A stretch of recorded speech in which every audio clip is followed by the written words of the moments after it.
the relief efforts for Florence and Michael.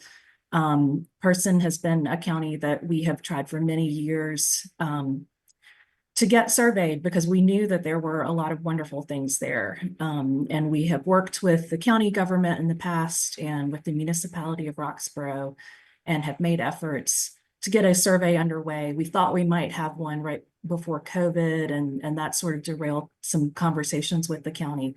So we were very, very pleased to pick this up as part of the Florence and Michael relief. And we were very pleased that Sherry and Heather were interested in conducting this survey.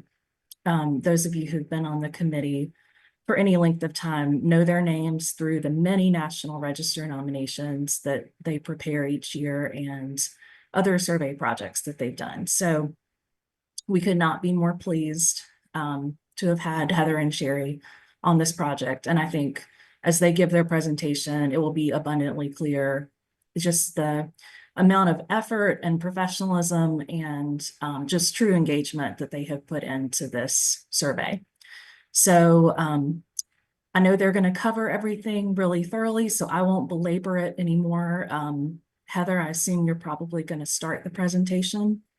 I do, and I'm going to try to share my PowerPoint. So Okay. let's see if this works. And... All right, are y'all getting it? Yes. Amazing. Yes. Then we're going to go. I'm going to start, and Sherry and I are going to sort of take turns because we have a lot of properties and we don't want to lose anyone's voice. So before we really dive in, we want to start by thanking the staff of the Survey and Planning Branch for all they've done throughout this project. As Beth mentioned, this was one of the county surveys funded with the Supplemental Historic Preservation Fund. And we started work in Person County in 2021. So we have been in that county for a long time. It's been a much bigger project than I think any of us anticipated, and we could not have gotten through it without the help of Beth King, Sarah Woodard, and Rebecca Spanbauer, who guided us and reviewed files and even hopped in the car to go out and survey with us. And Andy Edmonds and Chandria Birch for all their mapping, the maps and apps that Andy made, and the file support. And a special thanks for Kelly Malloy, who served as part mentor and part cheerleader and was overall our biggest support in this project. And one more, a quick thank you to Carrie Curry with the Person County Museum of History, who gave us a home base in the office and more research materials than we could ever get through. We're still going through them. So we couldn't have done it without that local help as well. So a quick overview of the project. It was completed in 3 phases. So phase 1 took place in the fall of 2021 and included the survey of 263 resources that the state already had files and documentation on prior to this project. And during that time, we also completed a windshield survey of the county to identify additional properties to survey. Phase 2 took place throughout 2022 and included a survey of approximately 350 properties in the rural part of the county. Those were mostly houses and farmsteads, schools and churches, stores and community buildings, and resources associated with industry and infrastructure. And then phase 3 took place largely from September of 2022 through the spring of 23 and included survey within the Roxborough municipal limits and included mostly houses, churches, community buildings, schools, mills, and neighborhoods. So in total, the survey increased the number of documented resources in the county from 263 to roughly 750. So you can see how much it is increasing our knowledge of the historic resources in the county. The study list recommendations that we have here represent the most intact resources, but are not by no means an exhaustive list. And exclusion from this list should not be interpreted as a determination of ineligibility. There are certainly more properties in the county that would be eligible. In some cases, interiors were just not accessible. And in many cases, properties were not selected only because they were not the very, very best examples of a particular style or theme. But utilizing the survey report, other properties may well be added to the study list in the future. So Person County encompasses approximately 400 square miles in north central North Carolina and is bordered by Orange and Durham counties to the south, Granville County to the east, and Caswell to the west. And to the north, Person County is bordered by Halifax, Virginia, Halifax County. The county is in the North Carolina Piedmont region, which is of a relatively flat or gentle rolling topography. And the county was originally inhabited by people of the Saponi and Occaneechi tribes. And while members and descendants of the Saponi tribe remain in the High Plains area of Northeast Person County today, no indigenous sites were identified during the survey. And I'm going to pass it to Sherry, who's going to talk about our 2 archaeological sites. Okay, well, first I just want to echo what Heather said. We're so very grateful to staff. Sometimes it's a challenge for me to come down from Michigan, and Kelly in particular really stepped in a lot and helped us and supported us, and we really appreciate all of that assistance. We're going to go through these as sort of categorically, and like Heather said, just sort of take turns so you don't get too tired of either of our voices, hopefully. So we're going to start with archaeological sites. The county's rolling hills have been carved by a number of waterways, including the Hyco and Mayo rivers, and several smaller creeks, including Stories and Marlowe's creeks. The headwaters of the Neuse and Tar rivers are also located in the county, and these resources facilitated European settlement of the region in the late 18th and early 19th centuries. As newcomers from Virginia and Pennsylvania moved southward, they constructed dams and ponds for grist and sawmills on the small creeks and waterways throughout the county. And mills operating in Hurdle Mills, Cunningham, Woodsdale, Mount Tirzah, and other crossroads communities remained central to the county's economy and to community life throughout the 19th century and into the 20th century. Of these, Hurdle Mill is the only extant mill structure that remains in its original location. So we'll start with the Barnett's Mill site. We have 2 mill sites for you. This is located within a bend of Stories Creek on the north side of McGee's Mill Road, approximately 4.5 miles northwest of downtown Roxborough. And these are the remnants of a 19th century grist mill operation that includes the foundations of 2 mill structures that date from the early to mid 19th century, both located north of a stone dam and northeast of the mill race. Mill number 1 retains several dry stacked stone walls as well as a stone pier at the interior of the structure. This mill appears to predate the second mill, which is built of cut stones and features portions of all 4 walls, as well as clear evidence of the mill race and location of a water wheel. The dam is of cut stone construction, dry stacked without mortar, and rises at least 6 feet above the water line. A bridge was constructed over the dam in the 1920s. The early history of the site is somewhat convoluted. However, according to a 1981 newspaper article, the property, which then totaled 450 acres, already contained a lake and mill site when it was purchased in 1818. And the article reports that an earlier earthen and wood dam was replaced at that time, noting that in 1830, the owners purchased a 94-acre portion of the larger tract, including the lake, and erected a 4-story mill with an 18-foot overshot wheel. So this was operated by the Barnetts until 1881, when the property was sold. It is not at all clear when the mill ceased operation, but it was certainly defunct by 1986. And the Moores Mill site, located in southeast Person County, just north of the Durham County line. This site is located on the north side of the Flat River and accessed by a gravel drive that extends west from Moores Mill Road. While modern construction is located on the main part of the tax parcel, remnants of the stone dam, stone mill race and gate, and the stone foundation of the mill remain along the south part of the parcel by the river. The dam, which crosses the Flat River west of the mill, featured a mortared stone wall at the south end, which remains intact today. On the north end, it was constructed of wood boards that could be removed if it was necessary to lower the water level west of the dam, but the wooden structure is no longer extant.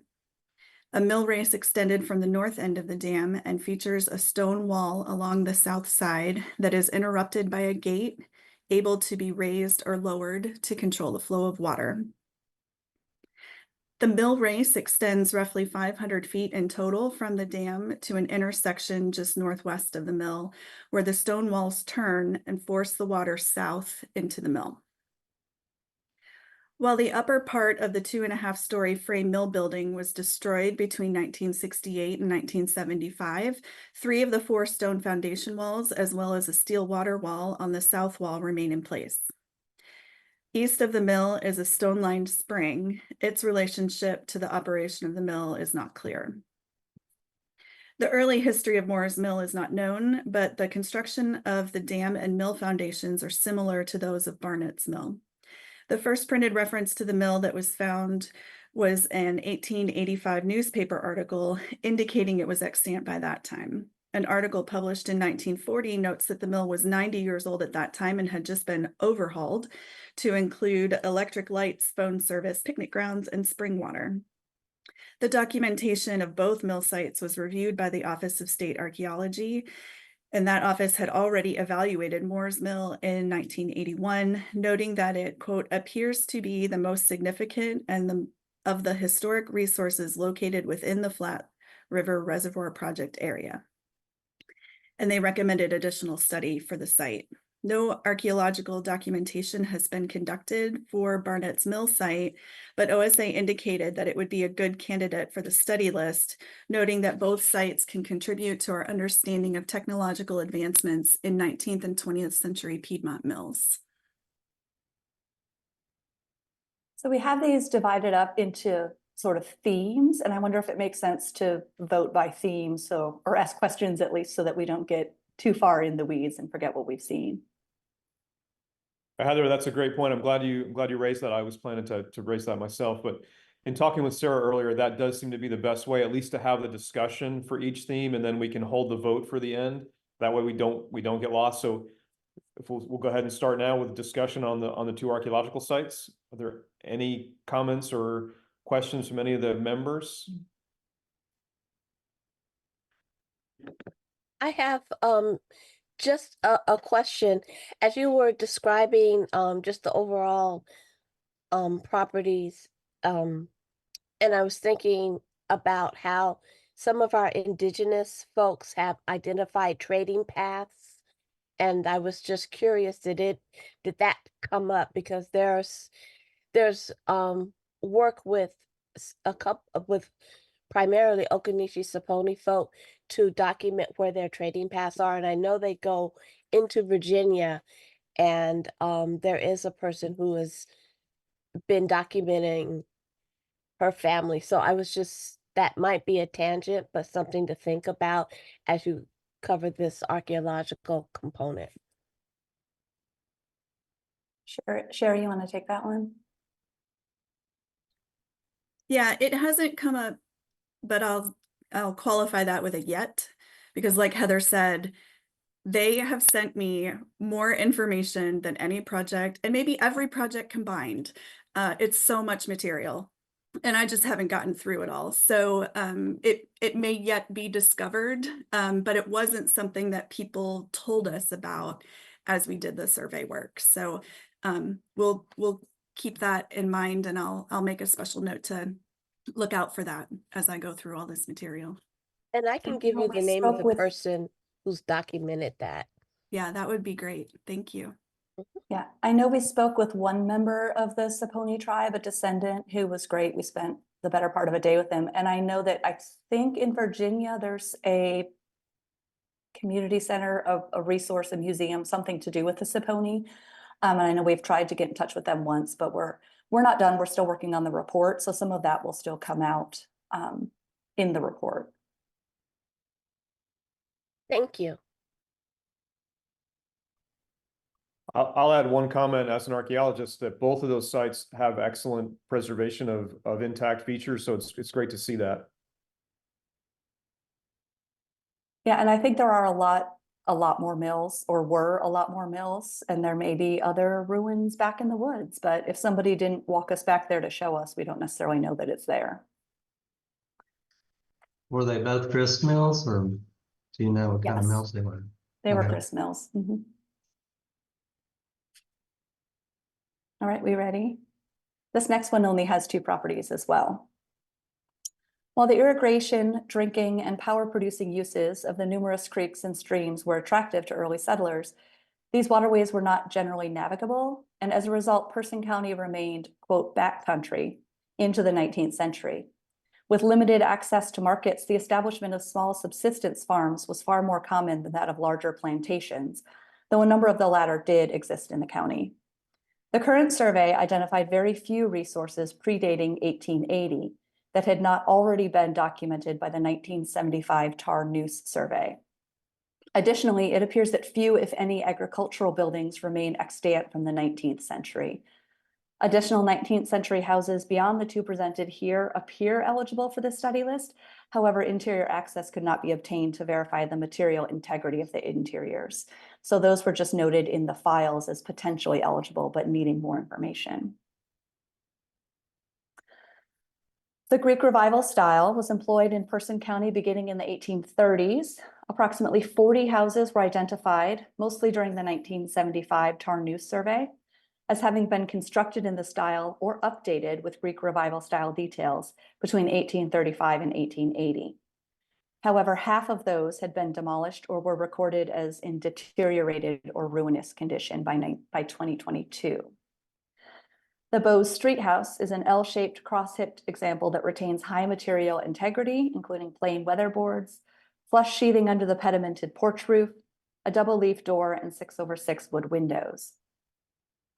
The interior was not accessible. However, photos were available online from a 2020 sale of the house. It was constructed as a center hall plan with 2 rooms each at the first and second floors. Carpeting has been installed in some areas, but original wood flooring remains in many rooms, and original woodwork, including post and lintel mantels, are present throughout. The dining room in the original rear wing includes a corner stair to the upper level of the rear L. 2-panel Greek Revival style doors also remain at the second floor. The early history of the house is not known, though the 1975 Tar Noose survey dated the house to 1850 and gave it the name the Bowes House. Deeds from the 1950s refer to it as the Thomas H. Street Estate, and Street appears to have been living in the area by 1880.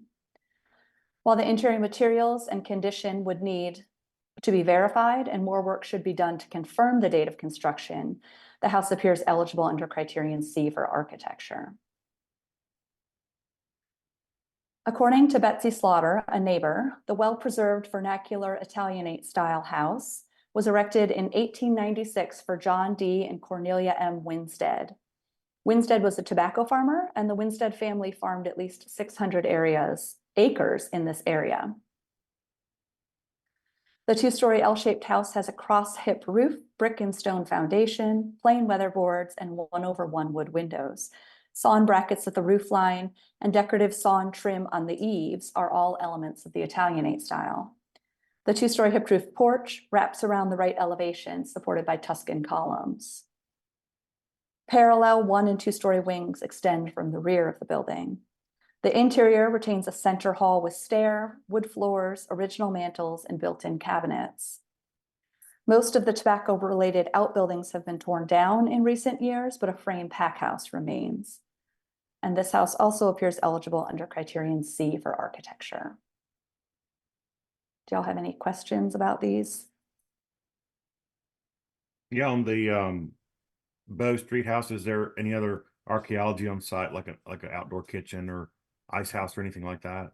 No, it was part of a larger farmstead. There are 1 or 2 log tobacco barns on a separate parcel, but there were not enough farm buildings for us to record it as a farm.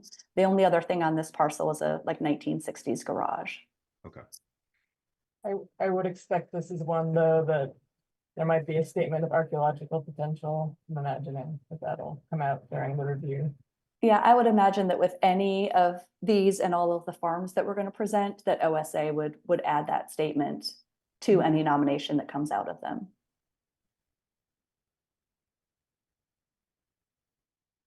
Anything else? All right, I'm going to let Sherry start this one out. This is our biggest group, I think. And it could have been a lot bigger. So we'll do the agricultural resources next. The soils of Person County consist of a variety of well-drained sandy loam and silt loam types that support the cultivation of tobacco and grains, as well as livestock pasture. While there are few extant farmhouses and agricultural outbuildings from the 19th century, the agricultural economy grew by the end of the 19th century with the production of broadleaf tobacco, which dominated Person County for the next century. A substantial number of log tobacco curing barns and pack houses related to broadleaf tobacco cultivation constructed during this period remain extant throughout the county.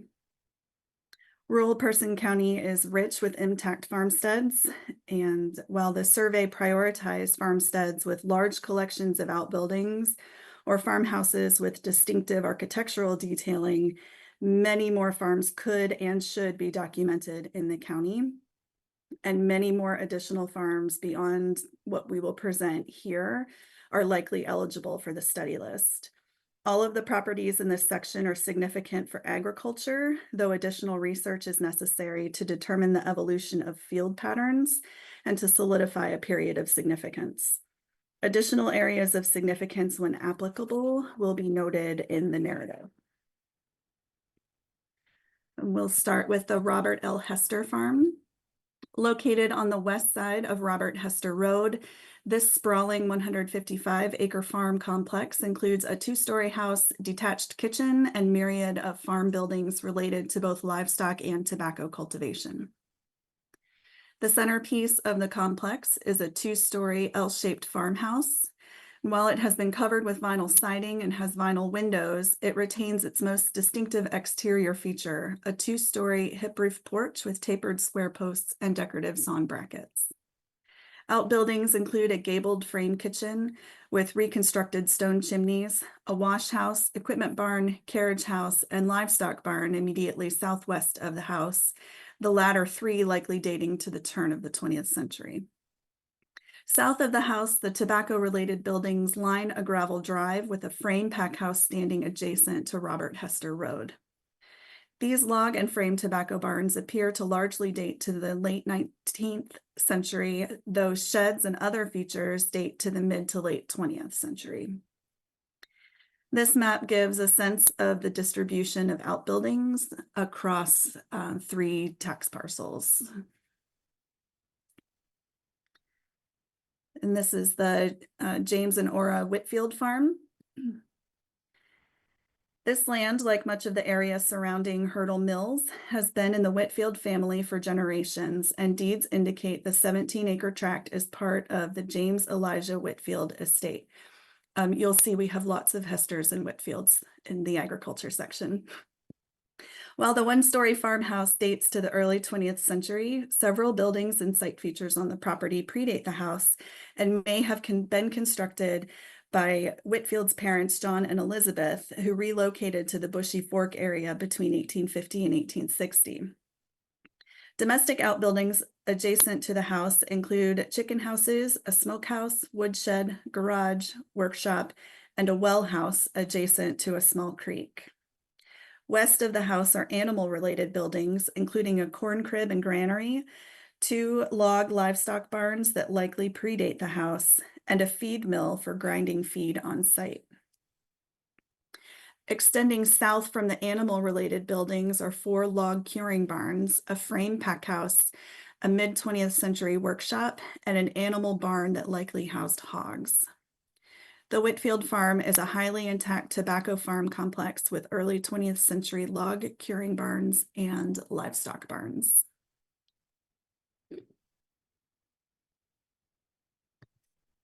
This is the Julius Monroe and Elizabeth Wright Jones Farm. This farm encompasses an early 20th century farmhouse, family cemetery, and a significant farm building complex with elements dating from both the 19th and 20th centuries. The unusually large and complete complex spans both sides of Jones Road, southwest of Hurdle Mills, and just inside Person County's border with Orange County. A number of outbuildings appear to predate the house, which was likely constructed in the 19-teens and has been updated with modern materials. Among the many outbuildings and features on the farm are domestic outbuildings located immediately west of the house and including a combined wash house smokehouse, a flower house, and a well house. Further to the west are a pack house, garage with an integrated corn crib, and a well house and dairy, livestock barn, and log tobacco barns. At the far west end of the complex is a tenant house and farm pond. The oldest and most impressive of the tobacco barns on the property stand on the east side of Jones Road, northeast of the house. The half dovetail notched log barns are constructed of very large hand-hewn logs and rest on stone foundations. And these appear to predate the 19-teens house and were likely associated with an earlier structure to the north, though only the chimney of that house remains. A small cemetery is also in the area, though is very overgrown. The Jones Farm is a highly intact tobacco farm complex with 19th century log carrying barns and 20th century pack houses and livestock barns. And the complex includes a total of 4 pack houses and 9 carrying barns. This is the George W. and Nancy Oakley farm. This small farmstead may have been established by George Washington and Nancy Oakley around the time of their marriage in 1882. Though given the log construction, the house may be even earlier, constructed by a member of the Hobgood family. The 1-story with loft gabled log house has a stone foundation and board and batten sheathing applied with square cut nails. A batten door and 4/4 wood window on the north elevation are sheltered by a hip-roofed porch. A 1-story frame wing at the rear has plain weather boards, 4/4 windows, and a stone chimney in the gable. The interior visible through the front window includes a single room with a fireplace featuring a plain mantel with a simple band of molding just below the shelf. A batten door leads from the main part of the house to the rear wing, which has a beadboard interior.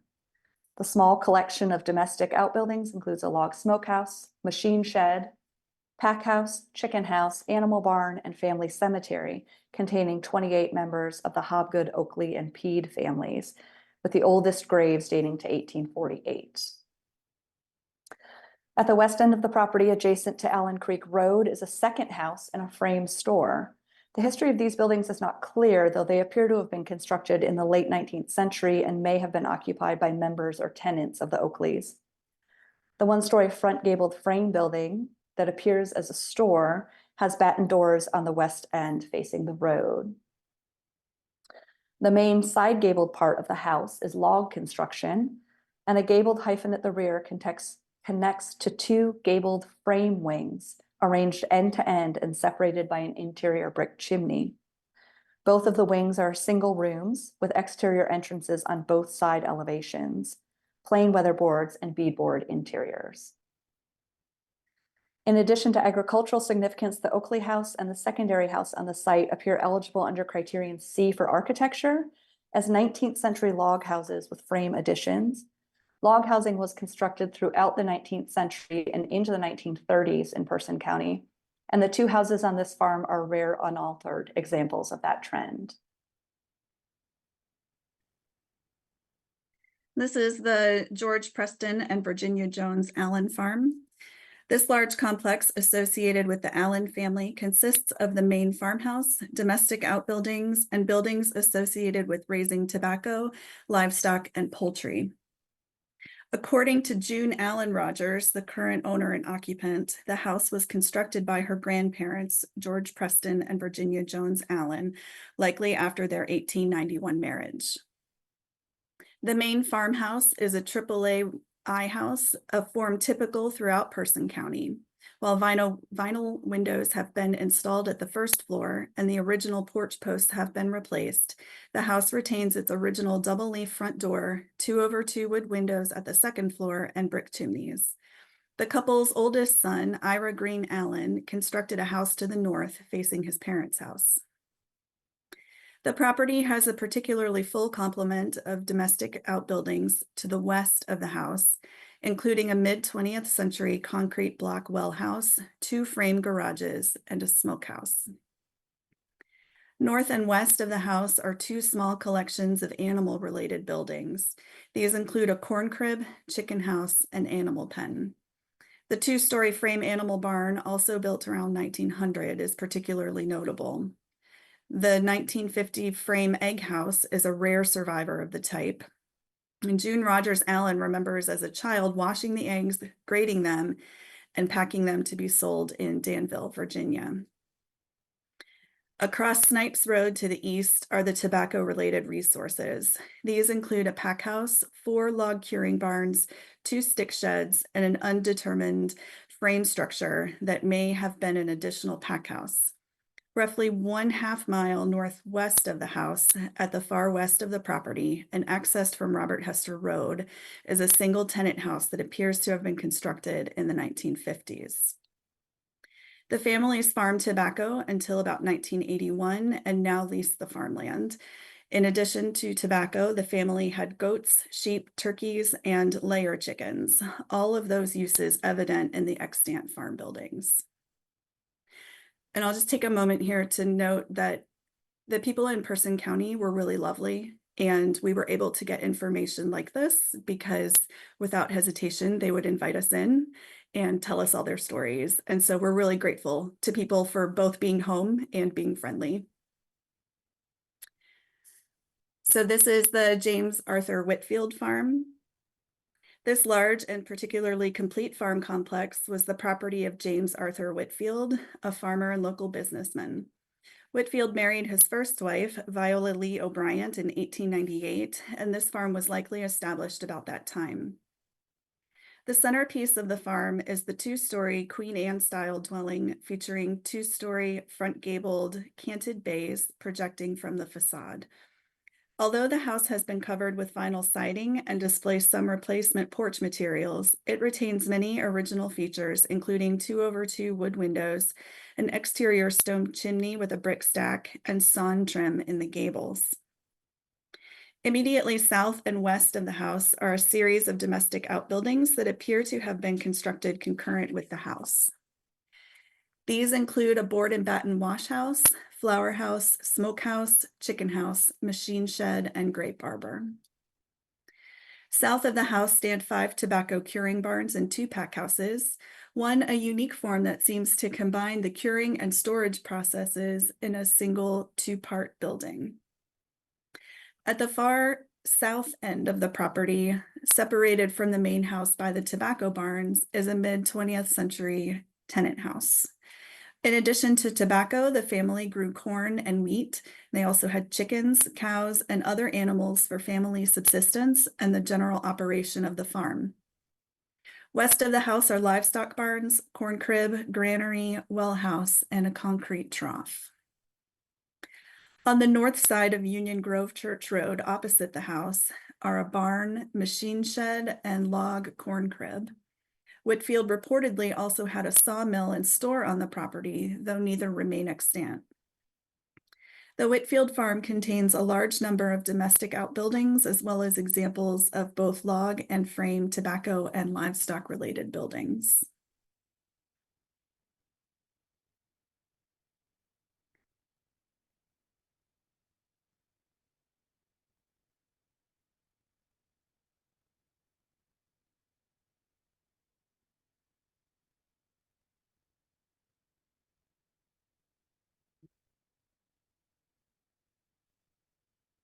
I couldn't unmute myself. Okay, I'm sorry, I'm back. According to a neighbor, the 200-acre farm was the Ernest Moore home place and is currently farmed by Moore's grandson, Ted Moore. The complex includes a farmhouse and a mix of historic and modern farm buildings associated with tobacco cultivation, dairy production, and modern chicken and grain production and storage. It is the only dairy still in operation in the county. At the center of the farmstead is a traditional I-house that retains its original form but has been updated with modern exterior materials over time. The decorative front gable is embellished with boards cut in a sawtooth pattern and a turned and sawn barge board. A front gabled garage stands to the rear of the house, and a tenant house stands to the northwest. The farm is one of the only in the county to retain a full complement of dairy-related resources. While many farms took on beef herds in the mid-20th century, dairy was far less common in Person County. 2 frame dairy barns, a milking parlor, and numerous grain bins and silos are located east of the house, most dating to the 1940s and 50s. A large gabled chicken house stands directly south of the dairy buildings. You can see that in the bottom left. Tobacco-related resources remain at the northwest corner of the property near the tenant house, though log curing barns are now used for storage. The Moore Farm is a highly intact dairy farm complex, a rare example of the type in the county and the only one still in operation. This is the Bose Hester Farm. This farmstead includes a substantially intact farmhouse, tobacco-related outbuildings, a blacksmith shop, tenant house, and tenant house. The farm was associated with the Bose family beginning about 1905 and has been owned by members of the Hester family since the 1950s. With the exception of replacement window sashes, the house at the center of the farmstead retains much of its original materials inside and out, including a stone foundation, plain weatherboards, standing seam roof, and a front gable featuring scalloped sawn boards and sawn barge boards. The interior of the center hall plan house retains wood floors, horizontal beadboard walls and ceilings, and 5-panel doors. A breezeway connecting the rear L to the house was enclosed to provide a bathroom. Original mantels with mirrored overmantels remain on the first floor fireplaces, and the rear wing has a kitchen and dining room separated by a fireplace. South of the house, across Tom Bose Road, are 3 log tobacco barns and a log pack house. Its low-slung shed roof form an unusual one for the county. In addition to farming, Bose operated a small blacksmith shop on the property, and that building still stands just south of the house. Bose also owned a sawmill, though it's not clear where that was.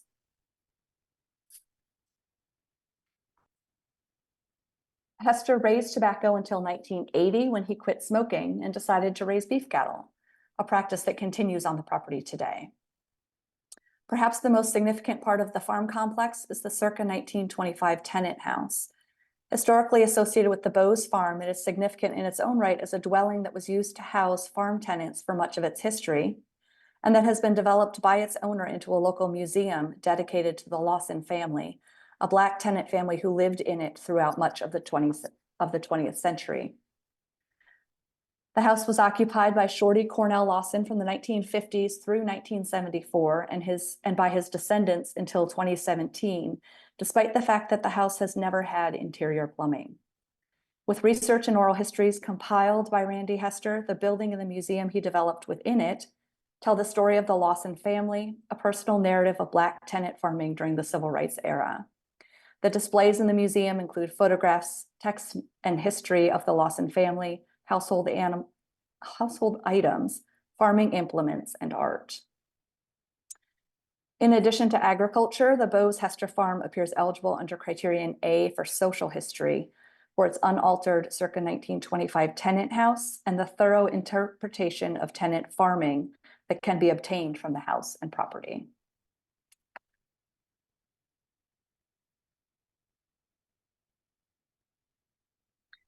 All right, next we have the Charlie and Artelia Norris Farm. Charlie and Artelia Norris encompasses a large and well-preserved collection of domestic, tobacco-related, and general farm buildings, as well as a family cemetery. A frame house, which has been demolished, originally stood at the center of the 138-acre complex built by Charlie and Artelia Norris about 1910. However, some outbuildings appear to predate this time and may have been constructed by Charlie's parents, William and Harriet Norris. By the mid-20th century, the farm was largely a tobacco-producing enterprise, but the family also grew soybeans and wheat and had livestock, including milk cows. Domestic outbuildings and those related to livestock are largely located on to the northwest of the ranch house and include a garage, chicken house, smokehouse, livestock barns, corn crib, tack room, machine shed, and fertilizer storage. The tobacco was flue cured in log tobacco barns on the east side of Walnut Grove Church Road, 4 of which remain. The family also utilized bulk barns in later years, filling those before they would fill the stick barns. The family stopped growing tobacco in 1985, by which time they had established a herd of beef cattle, though they sold that several years later. Early 20th century livestock barns and corn cribs remain extant along a dirt road south of the tobacco barns.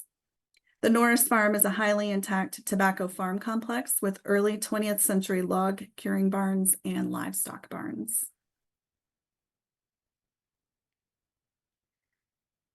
And this is the Bernia and Lily Huff Farm, located on Bunny Huff Road and bordering the Granville County line to the east. This approximately 120-acre farm extends across 2 parcels, each of which spans both sides of the road. The property includes a farmhouse, domestic outbuildings, a large collection of tobacco-related buildings, and a family cemetery.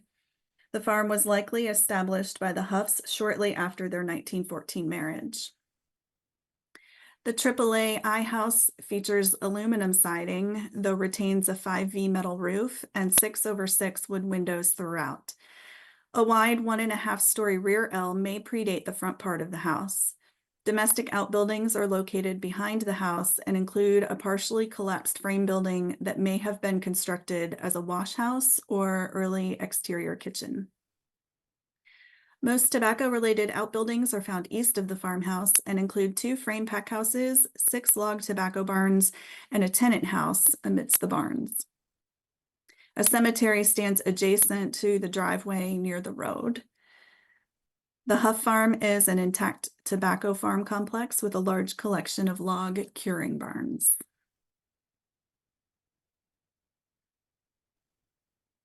This is the Claude T. and Addie Jones Hall House. The 1,100-acre tract of land in the Bethel Hill community in northeast Person County is one of several owned and operated by the descendants of Claude T. and Addie J. Hall. Addie was the only daughter of Moses Street Jones, who, quote, owned many hundreds of acres of land in the Bethel Hill community, plus 2 blocks of town property. The 2-story brick farmhouse at the center of the complex was built by Claude and Addie Hall about 1930, constructed around the original Moses Jones house on the property. The hip-roofed house is one of a small number of brick farmhouses built in the county. The material was much more common in urban areas. Craftsman-style details include 6/6 wood sash windows, a wide cornice with paired brackets at the roof line, and a full-width hip-roof porch supported by craftsman-style columns on brick piers. The front yard is landscaped with mature trees and shrubs. Among the accessible outbuildings associated with the property are a brick garage, frame building that may have been a workshop, and a brick well house near the house. A gambrel roofed frame barn, another frame building, and the frame of a windmill are located to the east. A log pack house and a group of log tobacco barns are found down a farm road to the west. Dairy cattle were grazing on this property with a fence extending along the west side of the row of barns, making the west end of the property inaccessible, though additional tobacco barns could be seen northwest of the fence and gated drive. In addition to agriculture, the Hall Farm appears eligible under criterion C for architecture. The brick craftsman style house is rare within the rural part of the county. The property may also be eligible under criterion B for its association with Claude T. Hall, who served on multiple agricultural boards locally, as well as 6 terms on the North Carolina Board of Agriculture, totaling 33 years. He was inaugurated into the North Carolina Agricultural Hall of Fame in 1977. Do y'all have any questions about the individual farmsteads?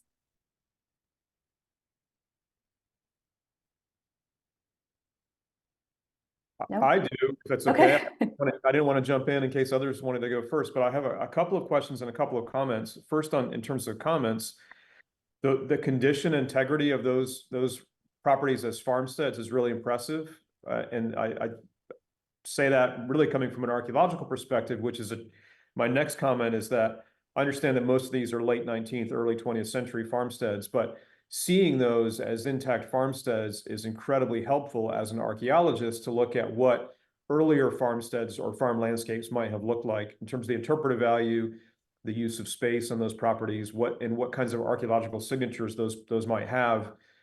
And a lot of those outbuildings are often gone, so it's great to see those later resources that still have those. And then my question is really on the cemeteries. You noted, if I correctly hear, 4 properties have associated cemeteries. My question is, did you or are you planning to record those to give those archaeological site or cemetery site numbers so that they would show up in different inventories besides the HPO number? So we've talked with OSA about completing the cemetery forms that they have for the family cemeteries that we found. Most of what we found is recorded on Find a Grave and things like that, but we are planning to give the information to OSA as well.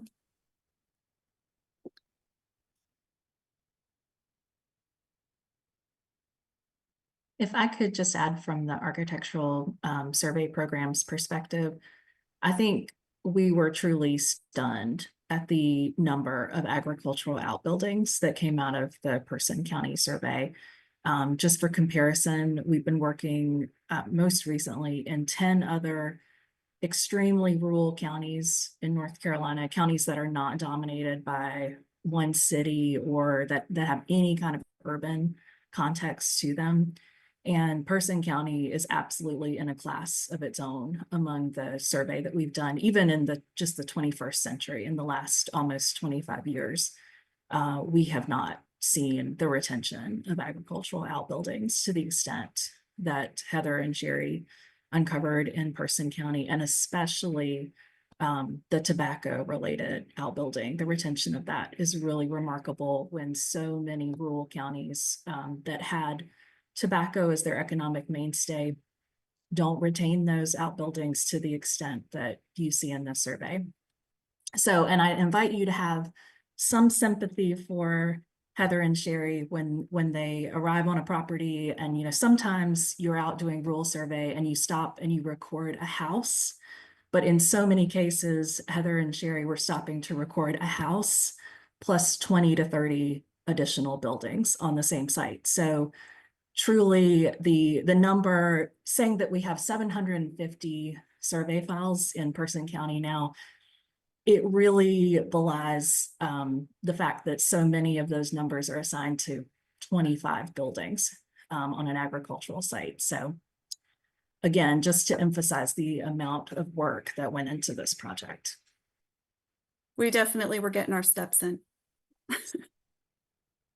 Yeah, I just wanted to second what Sean said about just the amazing value of all that work for, just additional understanding the landscape and how it was used. And that actually leads to my question, which is, given the intact nature of a lot of these farms, do you see a potential for potentially a landscape nomination, something that kind of goes beyond just these individual farms and recognizes that this is a region?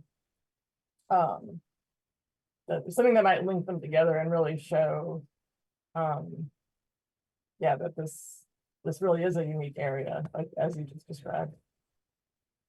Yeah, I think you're getting ahead of us a little bit. Maybe we have 3 farms that we're going to present in this next section that were so big and so complex that we had to use multiple numbers to record them. So we've created 3 potential rural historic districts for these generational farms. But Sherry and I have talked, not with Jeff yet, but about the potential for some sort of a rural NPDF or something that can sort of capture, a lot of it will be in our survey report, but something that can tee up additional, perhaps smaller farmsteads for listing. I do have a question. First, a comment. I too was very impressed with the large number of outbuildings, and that's quite surprising to me, and delighted to see such a large number. A question is, any evidence of ice houses? We didn't see any or hear of any. That and outhouses seem to be 2 of the first of building types to disappear, and for good reasons, I guess. But awfully nice work. It really impressive group. Thank you. Thank you. All right, y'all ready? You want to start this one, Sherry? I'm sorry to interject. There's a question in the chat from Ramona regarding MPDF. Is someone willing to explain that for those of us who are maybe new to the committee, please? I can attempt to do that, and Jeff Smith, our National Register Coordinator, can jump in if I do too bad of a job. The multiple property documentation form is a method of establishing context for a particular, it could be a particular architectural style, it could be, it's more often a theme in local history. And it is a document that you prepare for the National Park Service.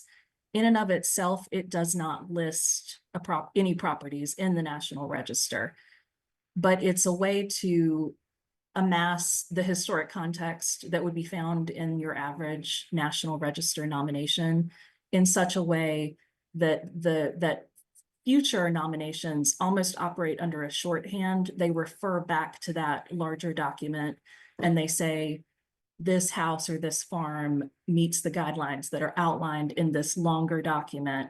And so it's a way of, if you have multiple properties that could be nominated along the same lines or for the same areas of significance, having the same basic historic criteria, it's a way to shorthand future nominations that all build off that common theme and that common context that's been developed. So to Heather and Sherry's point, because there appear to be so many potentially eligible intact farmsteads in Person County, it could be a time saver, a money saver, to have an MPDF that lists the criteria that make for a significant and intact farmstead in Person County. And then future nominations could reference that longer document without having to develop from scratch the full historic and material context over and over and over again in individual nominations.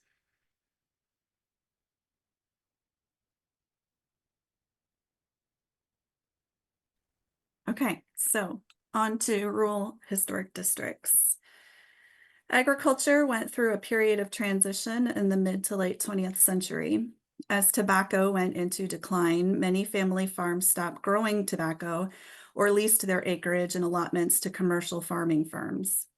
Tenant farming also declined significantly during this period as laborers sought the stability and regular paychecks of employment with industries in Roxborough. Active farms illustrate the decline of small and mid-sized family tobacco farms and the resulting consolidation into larger commercial operations, as well as modern trends in agriculture. Extant outbuildings illustrate the evolution of tobacco drying processes in the county from log and frame barns with flues to modern bulk barns with forced air heating systems. The 3 generational farms highlighted here appear eligible under Criterion A for agriculture. And we'll start with the Hester Wagstaff Farm Rural Historic District. The Hester Wagstaff Farm encompasses several farm complexes associated with the interrelated Hester and Wagstaff families. The farm was established about 1870 by John Holman Hester on the fertile land around Concord Church that proved beneficial for the cultivation of tobacco. Hester's father, Alexander Jackson Hester, constructed the earliest house in the area, shown here at the bottom right. This map shows the 9 interrelated houses and tenant houses associated with the family. 2 of the named houses were constructed by the daughters of John and Josephine Hester, who themselves lived in the Andrew Jackson Hester house at the south end of the complex. Betty Lou Hester married Kenneth Clyde Wagstaff in 1912, and the couple constructed a small house nearby. That house was enlarged to its current form in the mid-1920s. Surrounding this house are outbuildings related to the management of beef cattle, the farm's current industry. Among these outbuildings are machine sheds and an early 20th century livestock barn. Huldah Hester married Charles Emery Winstead in 1923, and they constructed their house at what is the north end of the district. This house has been heavily renovated and contains outbuildings only across a cultivated field. Betty Lou and Kenneth had 5 children, and their son Lindsay Thompson Wagstaff and his wife constructed this ranch house in 1953 across the road from his parents' house. The Hester and Wagstaff families always employed both sharecroppers and tenant farmers, utilizing those systems of labor into the 1970s. At one point, the home farm, which is the current 1,100-acre tract, contained about 26 houses, 50 tobacco curing barns, and 10 pack houses. This tenant house and associated buildings stand southeast of Betty Lou Hester's house. Many of the tobacco-related farm buildings associated with the large operation were located in complexes near the tenant dwellings. The log curing barns were still being used in the early 1970s, but were ultimately replaced with bulk barns about 1975, though the family continued to hand-pick the tobacco. In addition to growing tobacco, Lindsay Wagstaff co-owned the Farmer's Warehouse in Roxborough. Among the sharecroppers, tenant farmers, and other workers on the Wagstaff farm were Betty Lou Wagstaff's cook, Hattie Cobb. Jane Wagstaff also remembers another tenant, Scott Barnett, who was working on the property in the early 1980s when she and John Wagstaff obtained the Charles and Huldah Hester Winstead house. In addition to tobacco, the Wagstaffs farmed corn and grain. They also had hogs and chickens for subsistence. The family started a herd of beef cattle in the 1950s that currently includes about 200 brood cows and 60 heifers. The Wagstaff stopped farming tobacco in 1998 when the government stopped the cost control programs. They currently lease their sandy tobacco soil to Cal Berryhill, who does grow tobacco. Many of the curing barns have deteriorated with lack of use. According to Lindsay Wagstaff, the warmth from the furnaces would ensure that the logs stayed dry, but without the operating furnaces, the logs begin to rot. Groundhogs have also led to the instability of many of these log barns. Ultimately, the farm was passed to Lindsay's sons, Lindsay Jr. and John Wagstaff, who have gradually acquired more property and currently control more than 1,100 acres along Samora Road today, as well as additional land to the north and west. The Hester Wagstaff Farm Rural Historic District appears eligible under Criterion A for agriculture and Criterion C for architecture as a large and intact complex of family residences, tenant houses, and early 20th century tobacco curing barns and pack houses. The cumulative effect of the buildings is a rural landscape virtually unaltered from the mid-20th century. And to Beth's previous point about the number of buildings we documented at some of these places, Lindsay Wagstaff was so kind to drive us around this particular property.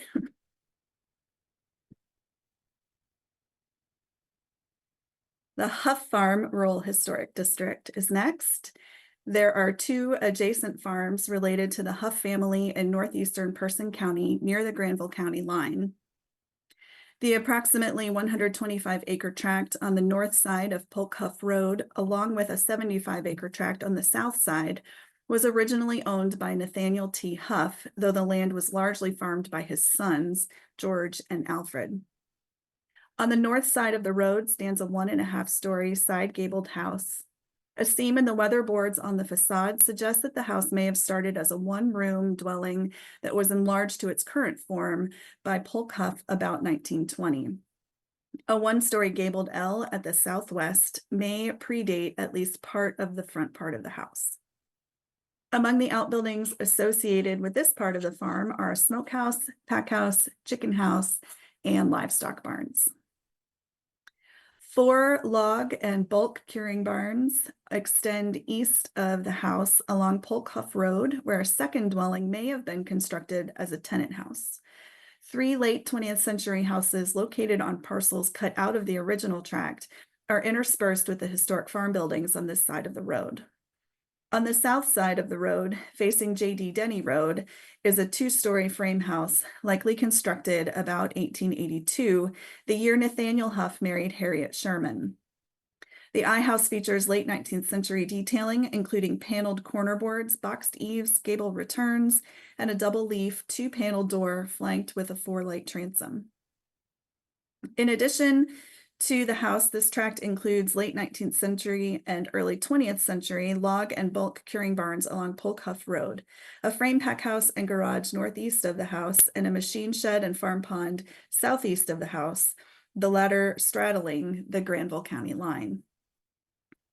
In addition to agriculture, the historic district may also be eligible under Criterion C for architecture for the Italianate style I-house and vernacular log and frame dwellings, though the interiors were not accessible for evaluation.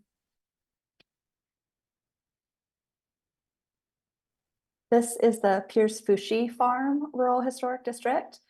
This farm includes several houses related to the extended Pierce and Fouché families, as well as 20th century outbuildings related to the curing of tobacco. The centerpiece of the complex is the Thomas Anderson and Emma Moore Pierce house, and a large collection of farm buildings, many of them dating from the second half of the 20th century. The couple had 7 children in total, and their daughters Helen and Eloise constructed houses adjacent to their parents. This is the Thomas and Emma Pierce house at the center. The family raised tobacco, corn, wheat, and soybeans. The farm's many outbuildings are scattered around the circa 1901 farmhouse on the south side of Satterfield Road. Buildings related to the storage of livestock, grain, and hay are located near the center of the property.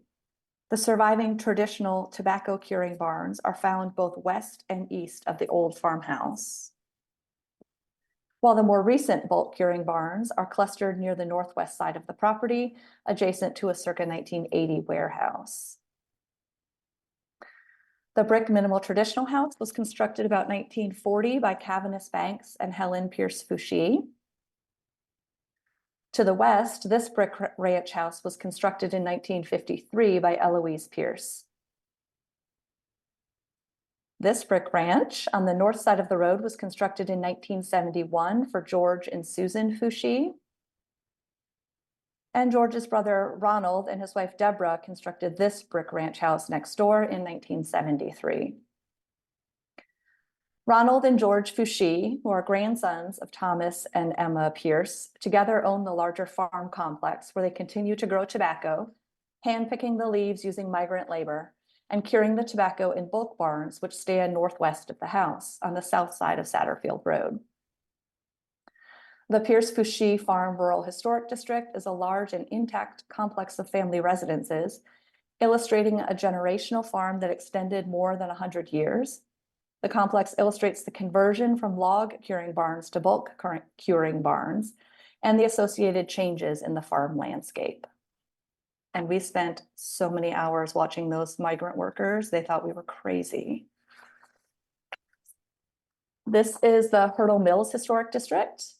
The community of Hurdle Mills is located at the intersection of Hurdle Mills, Union Grove Church, and Guest Roads in southwest Person County. It was established in the mid-1800s adjacent to the Daniels Mill, although that mill was conveyed to the Hurdle family and the small town was renamed for their ownership of the mill. The mill itself stands about 1/2 mile northeast of the commercial core. Roughly halfway between the mill and the commercial buildings is the Brooks and White Funeral Home, which is the original funeral home. The current building, this company is still in operation in downtown Roxborough. Commercial buildings near the intersection of Hurdle Mills and Union Grove Church Roads include the 1923 Fouché's Garage, the 1964 D.L. Whitfield and Company store, a 1943 post office, and a late 20th century fire department. Residential resources extend east and south of the commercial area along Hurdle Mills Road and include residences largely dating from the 1860s through the 1940s. Agricultural resources are intermixed with the residential resources, most associated with the Wilburn Whitfield farm that stood immediately south of the commercial area. Hurdle Mills represents the second largest rural community in the county, behind Timberlake in southeast Person County. While Timberlake has more dense residential construction, it no longer retains a commercial core. The Hurdle Mills Historic District is an intact example of a rural community that formed in the mid-19th century and grew throughout the early 20th century. Y'all have any questions on that group?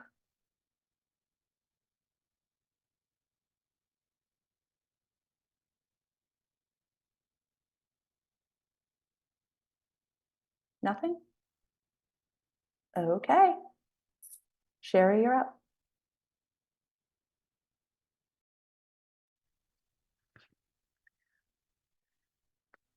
So we'll do the rural, commercial, and industrial properties now. Country stores began to open throughout the county's rural areas in the first half of the 19th century. Due to the scarcity of large markets and the prevalence of poor roads during this time, these small local stores provided immediate neighbors with grocery staples and dry goods, and in some cases also sold agricultural goods produced in the surrounding community. It was common for a store to form the center of a crossroads community, which in turn was named after the store. The stores presented here are significant for commerce unless otherwise noted. And we'll start with the Baines store. Memorialized in a 1939 photo by the Farm Services Administration photographer Dorothea Lang, this frame store is located just southeast of the intersection of Wheeler's Church and Burlington Roads. Lang, who spent only a week or so in North Carolina working alongside social scientists from UNC, took photos of tenant farm families and rural buildings associated with them throughout this part of the county. The two-story front gabled frame store appears much as it did in 1939, though without the liveliness provided by the signage and occupants shown in the photo there on the top left. It has a pierced stone foundation, plain weatherboards, and a 5V metal roof. A one-story shed-roofed wing spans the right elevation. A matching wing on the left elevation, visible in the 1939 photo, is no longer extant. A covered area at the rear appears to have been for loading, and a small shed-roofed wing at the southeast is a privy. The interior, now used for storage, retains flushwood sheathing on some walls, wood floors, and exposed ceiling beams. Lang's original caption for images of the store submitted with her photos to the FSA describes it as a meeting place down the road from a tenant farmer's house. She notes that, quote, "That store is where all business is done, where everything is transacted, where all loans are given, where they're kept in hock forever. That store is everything." The store appears eligible for the National Register under Criterion A for social history as the social center of the Gordonton community. It may also be eligible for commerce, though more information is needed. Next is the DM Cash store. Located on Berea Road, just east of the intersection of Bethany Church Road and Mount Harmony Church Road, this one-story front gabled store building retains the name DM Cash painted on a stuccoed panel in the front gable. While brick commercial buildings were constructed in Roxborough and Timberlake, this building is the only early 20th century rural store building identified in the county constructed of brick. It retains a double leaf 6-light over one panel door sheltered by a craftsman style porch. The side elevations feature high 6-light windows, and a shed-roofed carport extends from the east elevation. The interior of the building retains wood floors and beaded board sheathing on the walls and ceiling. The 1920 federal census lists DM Cash as a farmer, though by 1930, he is listed as a merchant, suggesting that he constructed the store between 1920 and 1930. The building is currently used by the adjacent Bethany Methodist Church as a youth meeting space. In addition to commerce, the building appears eligible under Criterion C for architecture. This is the J.B. Holoman store, located at the northwest corner of Hurdle Mills and Payne's Tavern Roads. The front gabled frame store is a good example of early 20th century rural commercial architecture. 1.5 stories tall, the building retains weatherboards, a metal roof with exposed rafter tails, and 12 light wood sash windows flanking the centered entrance. The front gabled canopy is supported by 2-part brick columns and has a pressed tin ceiling. A sign in the front gable of the canopy reads J.B. Holoman. The building appears to have been constructed by Charles Holoman in the late 1930s, but was conveyed to his son, James Brown Holoman, who's listed as store manager in the 1950 census. The interior was not accessible, but the building has never changed use, instead used only for storage since the store closed, and it's still in the Holoman family. So the interior is very likely unchanged. Verification of interior integrity is necessary for significance under criterion C for architecture, but the building appears eligible also under criterion A for commerce. This is the Central Carolina Farmers Exchange. This building was constructed as a 1-story multi-bay commercial building in 1956. The company, headquartered in Durham, served as an agricultural distribution and informational center to support the thriving agricultural economy of the county. The building stored and distributed agricultural supplies to the farmers in the region. The 2-story wing at the left, as seen in the top left photo, was completed about 1960 and currently bears the name Southern States. The rear elevation faces the railroad with several loading docks and an elevated wood and concrete dock. The front elevation features vehicular loading docks and the main pedestrian entrance. The interior of the building was documented as part of a 2020 environmental review project, and these photos show that interior divided into retail space, office and storage areas, and distribution receiving areas. The interior has a combination of wood and concrete floors, a drop ceiling, and paneled wood doors. The Central Carolina Farmers Exchange was determined eligible for the National Register in 2020 through that environmental review process, and we agree that with that assessment, that the complex appears eligible under criterion A for agriculture.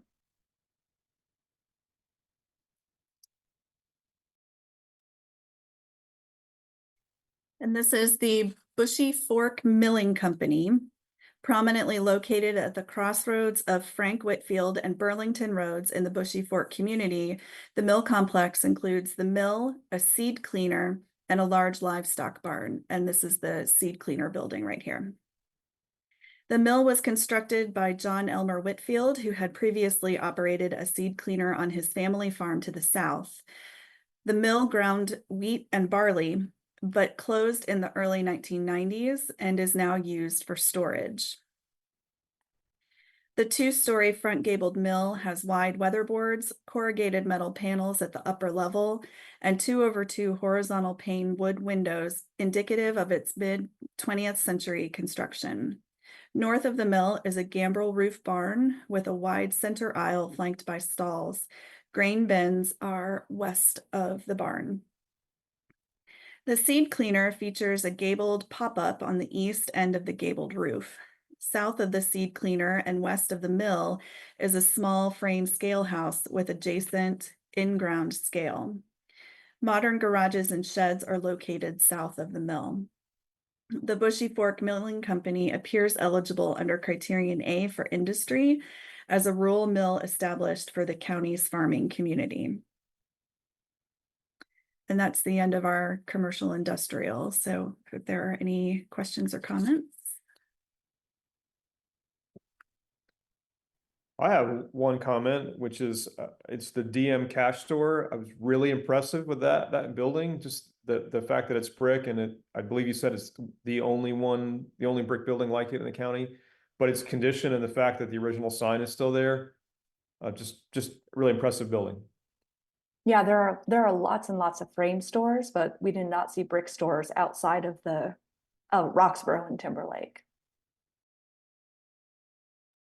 And I had a question on some of the crossroads stores. Are any of those evidence that used to sell gasoline or anything like that, underground tanks? Yeah, a lot of them used to have pumps, it looks like.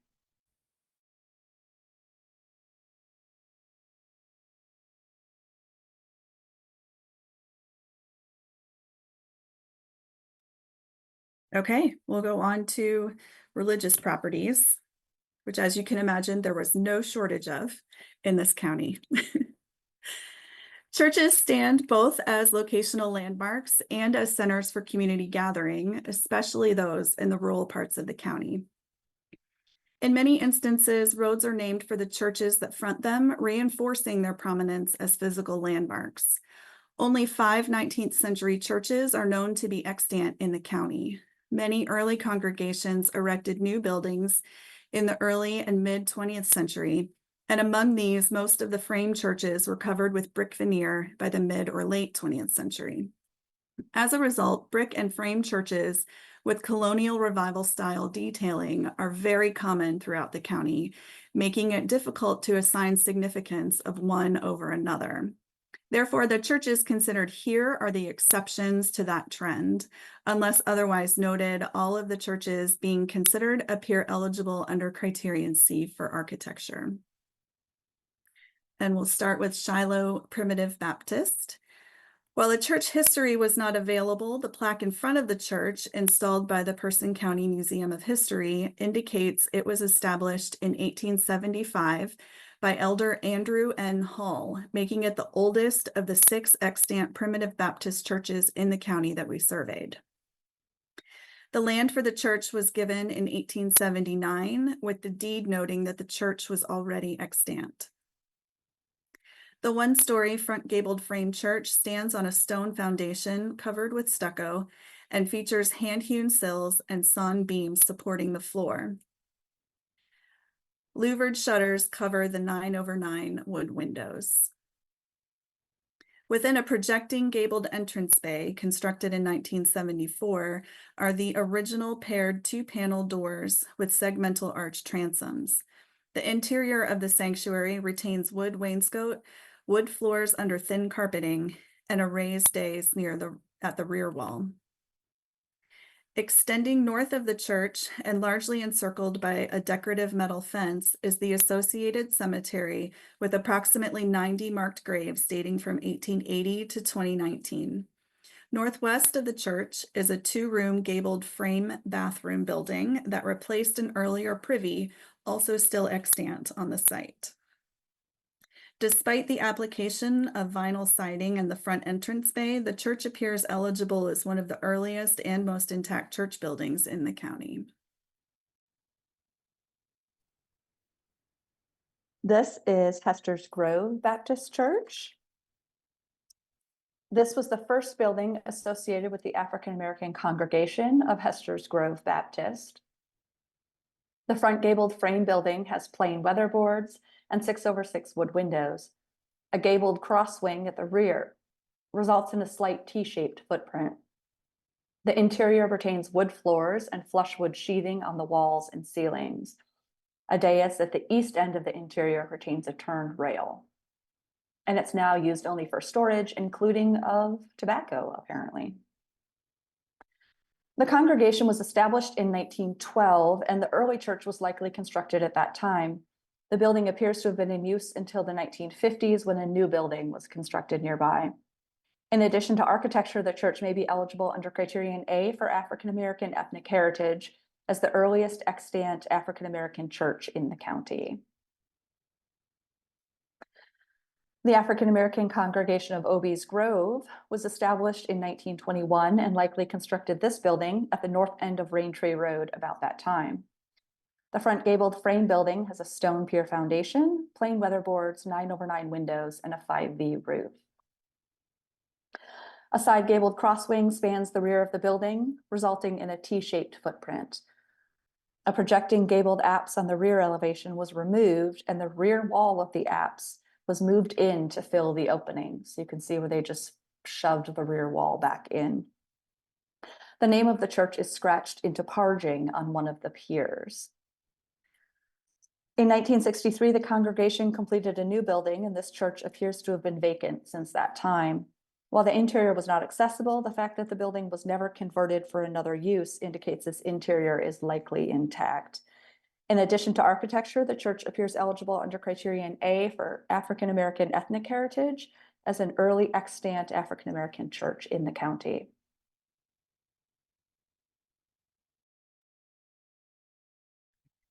Next, we have St. Mark's Episcopal Church. This is one of only 2 stone churches in the county, which is surprising given the sheer amount of fieldstone everywhere used for chimneys and foundations well into the 20th century. Beginning in 1920, a group of Episcopalian congregants began meeting in Roxborough, and in 1923, ground was broken and the cornerstone laid for this building, designed by congregant Edwin Eberman. The city of Roxborough gave the stone, having excavated it as part of the construction of the Roxborough Waterworks. The building is constructed of load-bearing stone and contains pointed arch windows with diamond-paned stained glass. A projecting front gabled vestibule is centered on the facade. Flanking gabled wings at the rear result in a T-shaped plan. The interior retains exposed stone walls, wood floors, and arched ceiling trusses. Also located on the site are a circa 1971 columbarium, a 1952 blonde brick parish house, and a circa 1925 parsonage with a shed-roofed frame garage to the rear. St. Mark's Episcopal Church is the only example of a stone church in Roxborough and utilizing local stone in its construction. And then last for this group is the Allensville United Methodist Church. The origins of this church date to 1834 when it began as the Bethlehem Church. By the early 1930s, the church building had fallen into disrepair and a new building was needed. According to local lore, architect Howard Haynes was standing in the churchyard when he recognized flint stones in the area.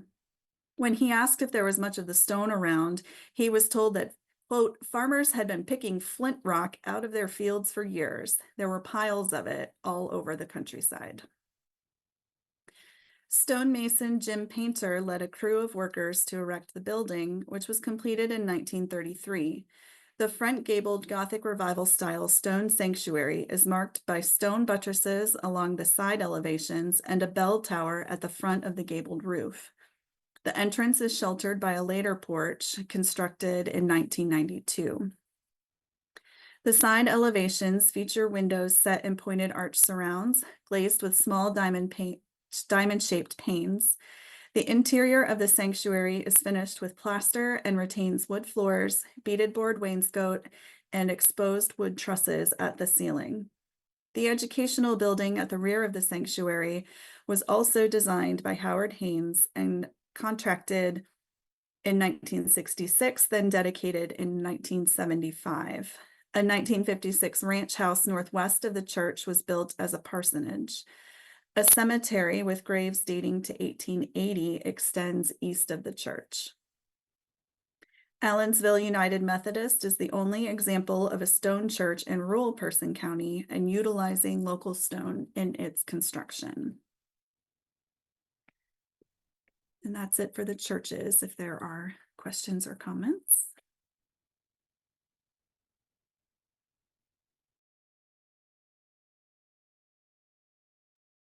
Okay, we will move on. Schools form the social center of rural Person County communities, providing education for the youth of the county, but also space for community meetings and recreation. Excuse me. Schools for white children began to be consolidated in the 1920s, with a number of 2-story brick schools built in the county during that era.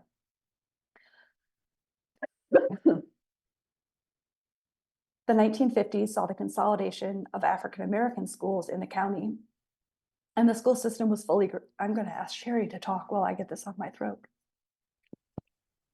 It was bound to happen to one of us.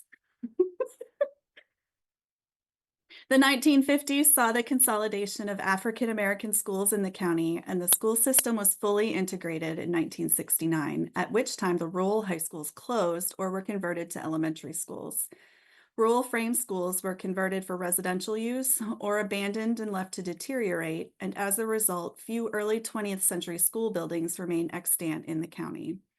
Unless noted, all of the buildings in this section appear eligible under Criterion A for education. We'll start with Union Grove Baptist Church and School. The front gabled frame building was erected about 1903 as the first sanctuary for the Union Grove Baptist Church, established in the late 1880s. That church constructed a new sanctuary in 1920, and about that time, or slightly before, this building was used as a school for African American students in the western part of the county. According to an exhibit in the Person County Museum of History, the building was used as a school beginning about 1919 and remained in operation until 1956, when consolidated schools were built throughout the county.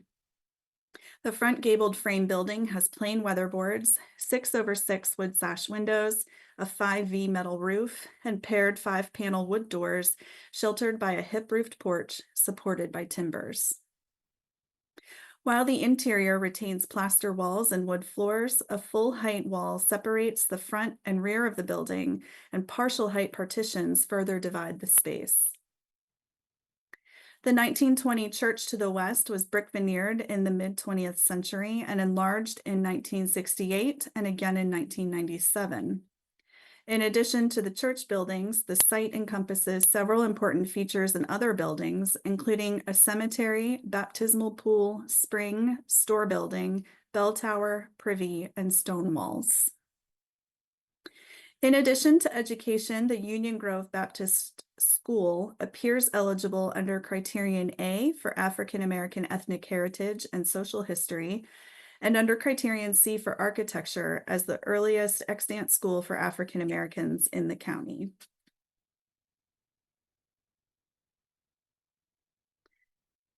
Next is the Saul O'Brien School, also known as Cedar Grove School Number 2.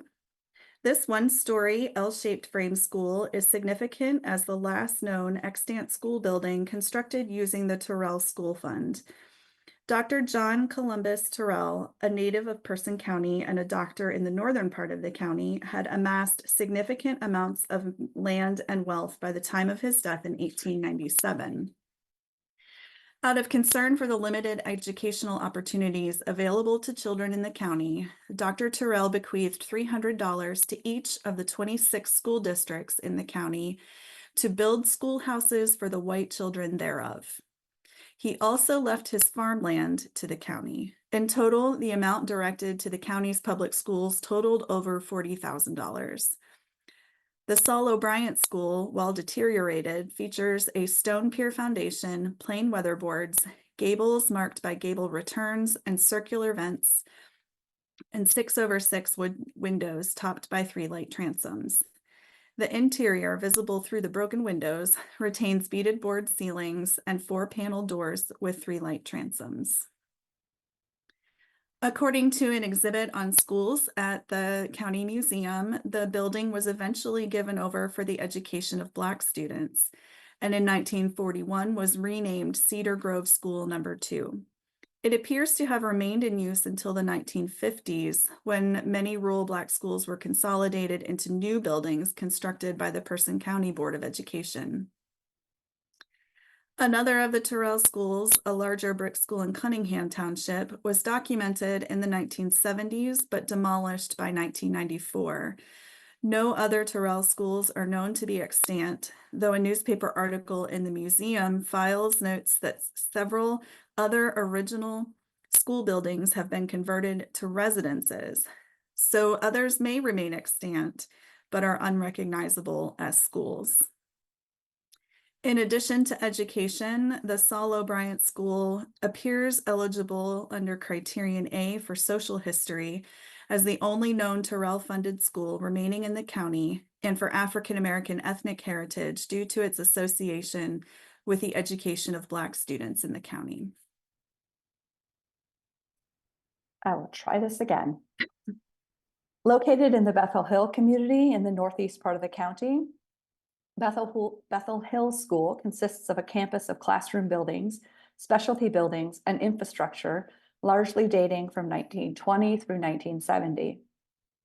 Bethel Hill School, along with Helena High School in the Timberlake community south of Roxborough, which was placed on the study list in 2019, are the only extant early 20th century school complexes in the county.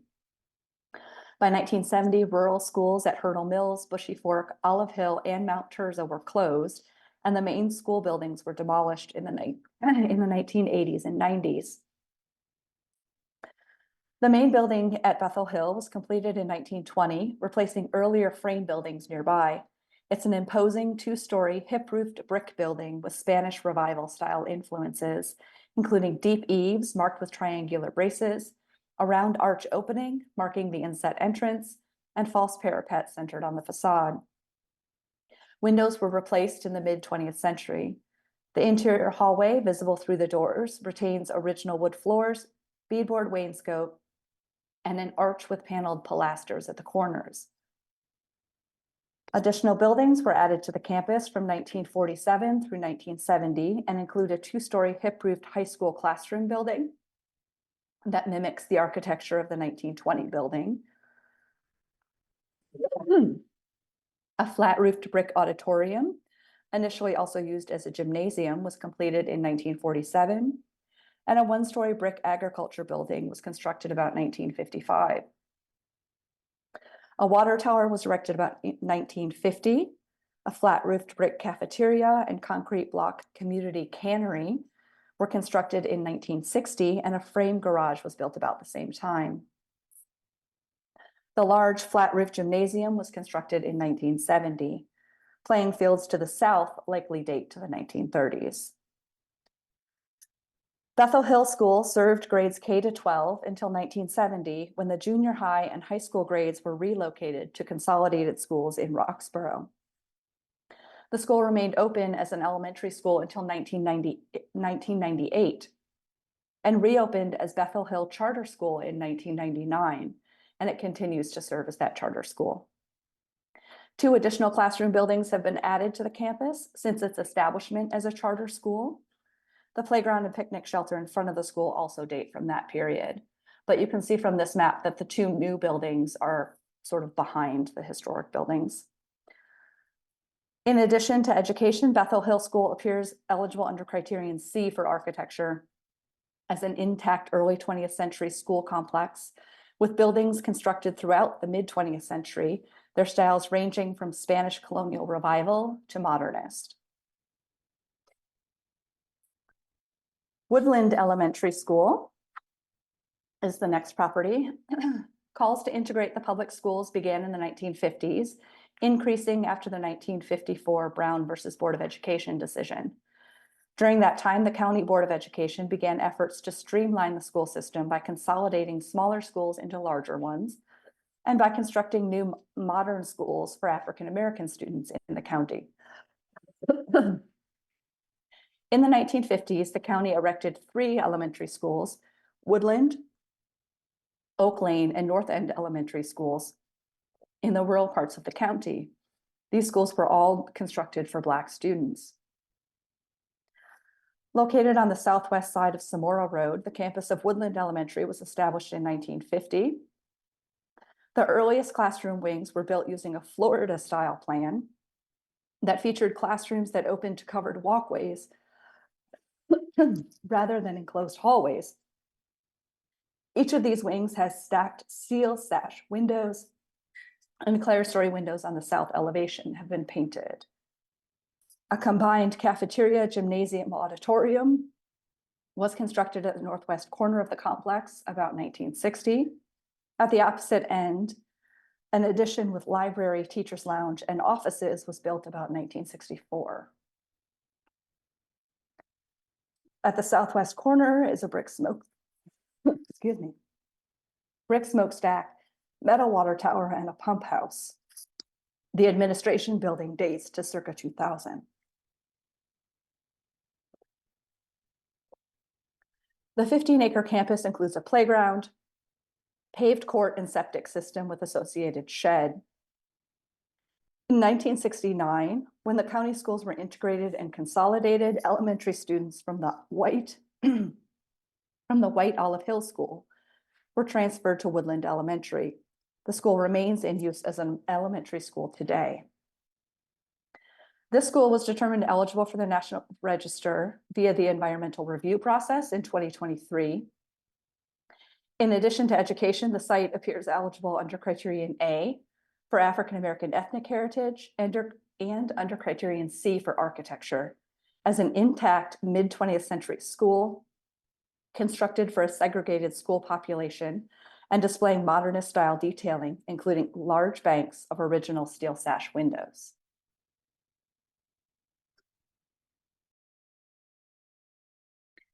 All right, next we have Oak Lane Elementary School. Located near the northwest corner of Jim Morton and Union Grove Church Roads, this school is typical of mid-20th century elementary school construction. It was built about 1955 to consolidate African-American schools in the southwest part of the county. The one-story flat roof brick veneered building has an administration and cafeteria wing to the north, the common space also likely serving as a gymnasium and auditorium. The L-shaped classroom wing was constructed in two phases, 1955 and 1964. A large classroom building was added around 2000, linked via a walkway sheltered by a flat roof. All of the classrooms are lit by walls of aluminum framed fixed windows on a continuous brick knee wall, topped with a concrete windowsill. While the windows are replacements, the full width openings and sills remain. Matching windows, taller in height, are located on the facade of the cafeteria wing. Earlier site features still found on the campus include a water tower, smokestack, well house, reservoir, and playground. In addition to education, the school appears eligible under Criterion A for African American ethnic heritage and under Criterion C for architecture as an intact mid-20th century school constructed for a segregated student population. And finally, the North End Elementary School. The property on which this school stands was acquired by the Board of Education in December 1954. And a May 1959 article in the Carolinian newspaper notes the school was hosting its first May Day celebration at its new location, indicating that the school was completed by 1959. The school complex includes a combined gymnasium, cafeteria, and auditorium at the south end, a classroom wing in the center, and a projecting classroom wings at the north end, resulting in an asymmetrical U-shaped campus. The flat-roofed classroom wings contain double-loaded corridors, and the wide grouped windows, likely originally steel windows, have been replaced with aluminum, but the original openings remain intact. The site slopes down to the north, resulting in stepped facades on the east and west elevations. A classroom wing at the north end of the complex was constructed about 2000. Playgrounds and fields extend north of the school. A smokestack is at the southeast corner of the school, and a water tower stands to the southeast within the tree line. The campus is surrounded by wooded areas to the north, east, and south. In addition to education, the school appears eligible under Criterion A for African American ethnic heritage and under Criterion C for architecture as an intact mid-20th century school. And that's it for schools, if there are questions or comments there.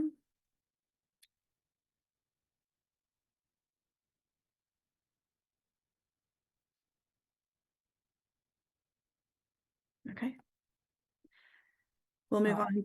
Or do you want try me it again? I'll try Okay, it. you let me know. The ways in which a community cares for their aging population and deceased relatives can inform a discussion of the background of its residents and their cultural and religious beliefs. Additionally, the ways in which a community gathers for recreation and social interaction can inform our understanding of social priorities. Person County established the first county park system in the state when it introduced park programs as early as the 1940s. Recreation in the county expanded dramatically in the mid-20th century with the construction of the Hyco and Mayo Lakes. During the 1960s, swimming pools were constructed throughout the county, and fraternal organizations in the county constructed new buildings that are still in use today. In 1923, the Person County Commissioners erected a county home north of Roxborough to house elderly residents who could not stay in their homes or afford to take care of themselves. This building appears to be the second constructed on the property, as the 1923 plat shows a subdivision of the county homeland and an extant cemetery. The three-part building features elements of the colonial revival and craftsman styles popular in the 1920s, and includes a 1.5-story side gabled center section with a rear L that houses the common spaces. Gabled hyphens connected to symmetrical 1-story hip-roofed side wings contain resident rooms with engaged porches on the far ends of the building. The interior of the building features a living room with fireplace, office, dining room, and support spaces on the lower level of the main building. The north and south wings have rooms arranged along a double-loaded corridor. They feature laminate flooring, hollow core wood doors, and dropped ceilings. The hyphens have beaded board below the windows. The property includes a stone wall along the south, bordering Stories Creek School Road. 2 cemeteries associated with the institution are located on separate parcels. Both are marked only with fieldstones and are largely overgrown, so the number of burials is not known. Find a Grave lists 6 burials, but I'm sure there are many, many more than that. Despite the installation of vinyl windows and material alterations to the interior, the Person County home appears eligible under criterion A for social history as a government-funded home for county residents. The cemeteries should be included with a discontiguous boundary. The Roxborough National Guard Armory is a representative example of mid-20th century armories in the state and retains high material integrity. It was constructed according to the standard B. Coffey and Olson plan and contains a high bay drill hall fronted by a smaller administrative section and flanked by wings that form a U shape around the drill hall. The concrete block building has a brick veneer and flat roofs with metal coping. The main entrance is centered on the administrative section along the front of the building, with flanking offices lit by 2 light metal ribbon windows and triple 4-light metal awning windows. The drill hall stands about twice as tall as the administrative section, with clerestory windows set high on the side walls. Classrooms have later dropped ceilings, but the hallways and bathrooms retain original materials. The National Guard Armory was determined eligible in 2010 through the ER process, citing significance under criterion A for military history and criterion C for architecture. We concur with this evaluation, which notes that armories as a whole represent an exceptionally important aspect of the Cold War reorganization and modernization of the military.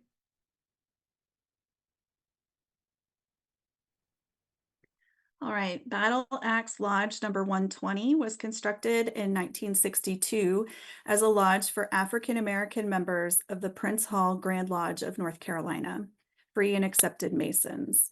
The building replaced an earlier lodge on a different site. The 2-story hip roof concrete block building has stacked aluminum awning windows on the first floor and small aluminum slider windows on the second floor that light the meeting hall. A steel door on the facade is sheltered by a front gabled porch supported by decorative metal posts. A separate entrance to the second floor is located on the west elevation above a small 1-story wing that contains restrooms.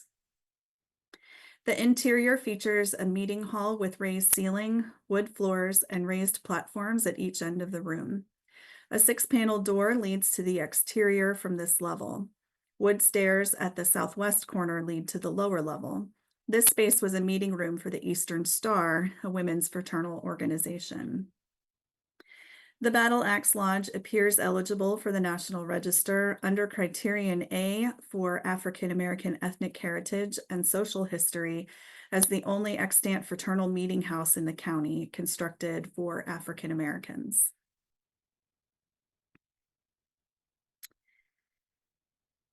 And the Person Lodge number 113 was chartered in 1847. The current building was completed in 1963 and dedicated in 1964.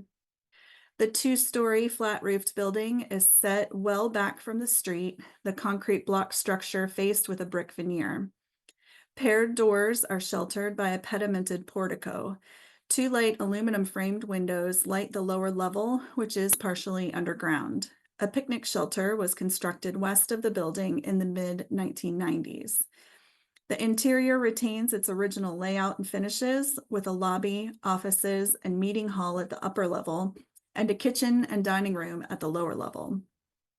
The Masonic Temple appears eligible for the National Register under Criterion A for social history and Criterion C for architecture as a highly intact fraternal meeting house. This is the Whispering Pines swimming pool. The earliest semi-public swimming pool constructed in the county was Family Swimming Pool in Roxborough, constructed near the hospital in 1962. However, according to June Rogers, that was the only pool in the county and it was hard to get a membership. As a result, communities began to band together to raise money and identify land for additional pools. In many cases, land was donated by or leased from local families. As a result, at least 5 additional pools were constructed in the county in the mid to late 20th century, though Triple Springs Pool and Hilltop Pool are no longer extant. Neighbors in the Bushy Fork Hurdle Mills community sold stock to build the pool, which was constructed by Joe Parr on the land of Franklin Jackson Hester, under the condition that the land revert back to the Hester family if the pool closed. The site includes the swimming pool and related facilities, tennis courts, picnic shelter, and playground. The pool itself is unique in that it's configured as a rectangle with round projections on its north and south sides. A small kidney-shaped kiddie pool is located to the north. The pool originally had a sliding board, but it was removed in the 1980s. The pool appears eligible under Criterion A for recreation and social history as a recreational facility constructed by and for Person County residents. And there are 2 other pools extant in the county, but this is the one that we knew the most about, how it was formed and funded. So this is the one that we put up. Any questions about recreation and social history?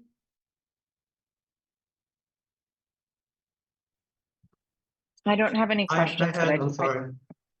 I had a quick one. The sign, the lettering for Armory, I think is pretty significant feature of the building. But that's the other ones I've seen, that's pretty distinctive. But mid-20th century lettering, so I want to make sure that's. Yeah, I think that lettering was probably part of the original plan. A lot of them have that Yeah. same font. That spot, yeah. Mhm. That sort of really distinguishes it from other types of buildings, so I think that's pretty critical. I just wanted to chime in. This whole presentation has been so impressive, but that category was even more capacious and wide-ranging, and the depth of your guys' work on all of these different properties is incredible. Thank you. Thank you. And I did have a question, and I echo what Josie is saying, that yes, this is very impressive, and I know it's a lot of work.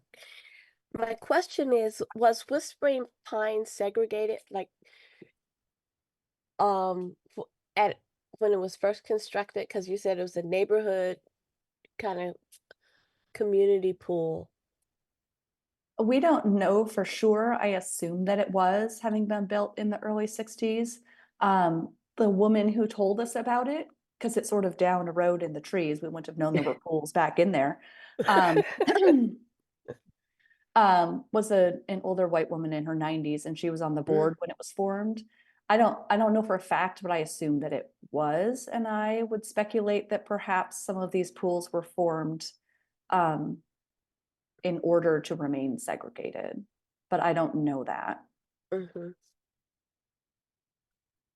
Yes, thank you. It's something though that I know as you go forward and get through that voluminous records that you have, something will probably pop up. And we had a lot of questions at staff review as to why this county was, how it even came about that there were all these groups of citizens who were building their own pools, because there didn't seem to be any county impetus behind that. So I don't know if we're missing something there, but there's a story there. We just don't quite know exactly what it is.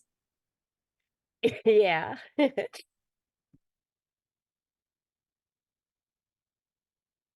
Anything else?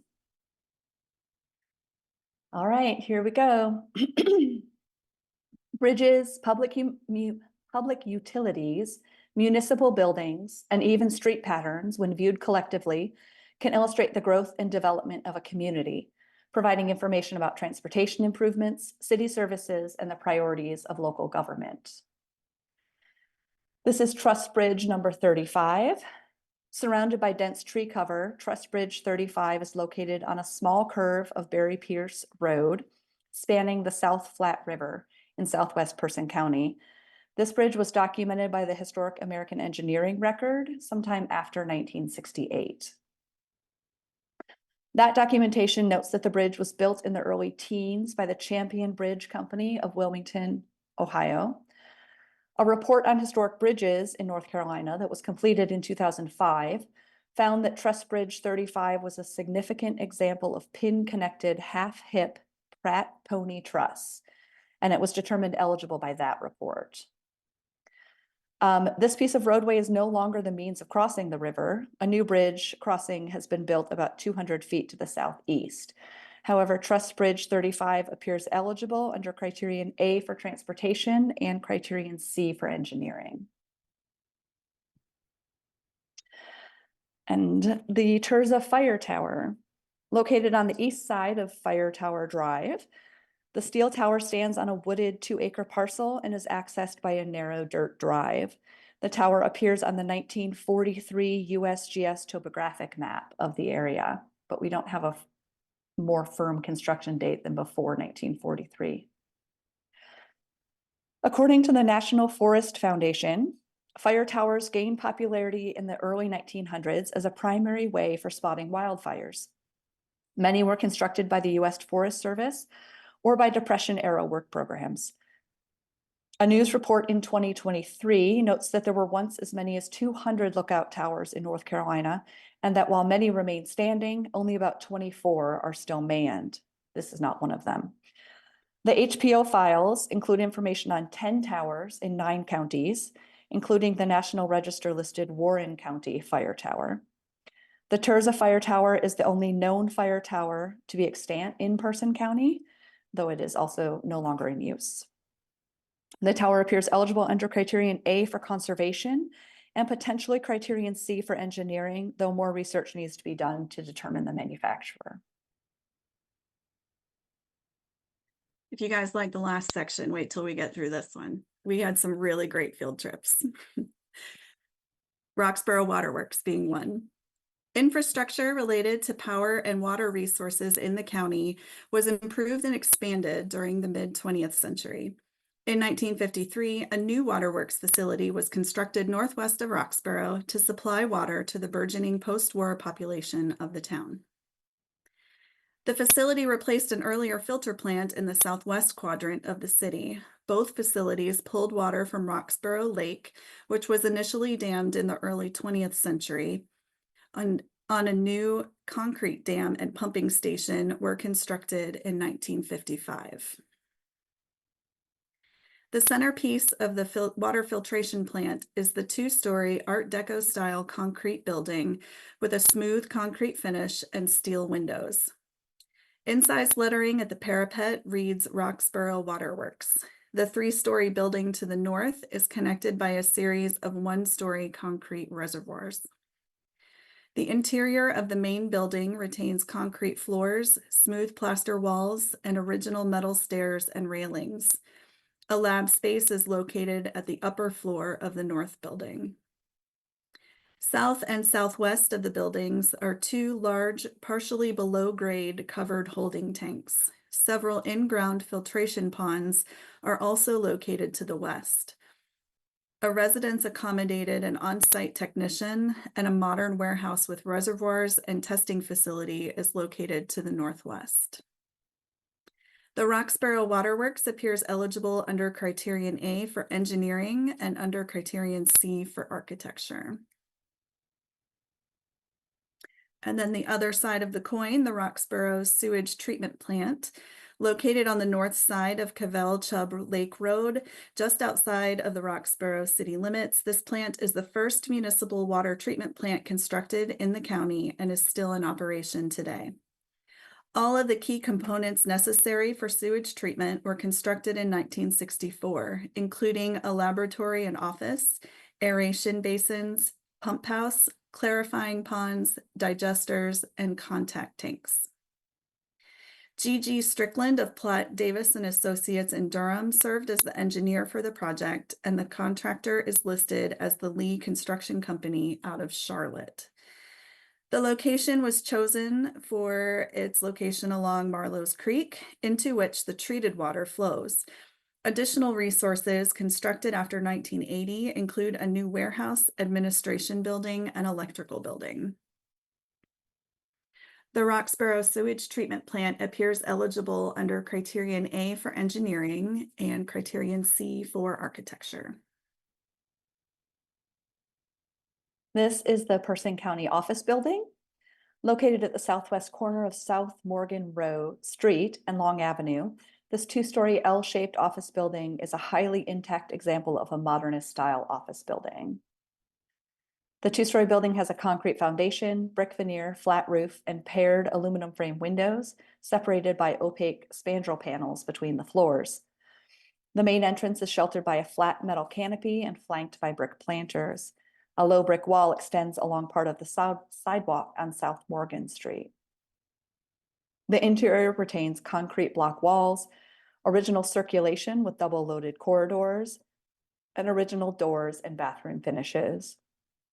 The land was purchased by the county in 1958 for the purpose of erecting a county agricultural building. The building was designed by Durham architect George Watts Carr and built by contractor George W. Kane. It currently houses offices for the North Carolina Agricultural Extension, the USDA Service Center, the North Carolina Forest Service, and Person County Soil and Water. The Person County Office Building appears eligible under Criterion A for government and Criterion C for architecture. The Roxborough Municipal Building was built the same year. The modernist-style building is located just west of the Person County Courthouse. The building features a continuous foundation and steel structural system that is clad in a brick veneer, separated into vertical sections that match the width of the windows at the front right corner of the building. Deep overhangs of the roof and the first floor as it wraps around the right elevation emphasize the horizontality of the building. The interior is divided by use between the two floors, with city offices on the upper level and the fire station on the ground below. The interior was documented in 2020, at which time surveyors noted that much of the original materials remained, including terrazzo floors, wood wall paneling, metal windows, interior wood doors, and the council chamber with a curved desk and auditorium-style seating. The building was designed by architect M.A. Ham Associates and built by contractors E.M. Wilkerson and Son.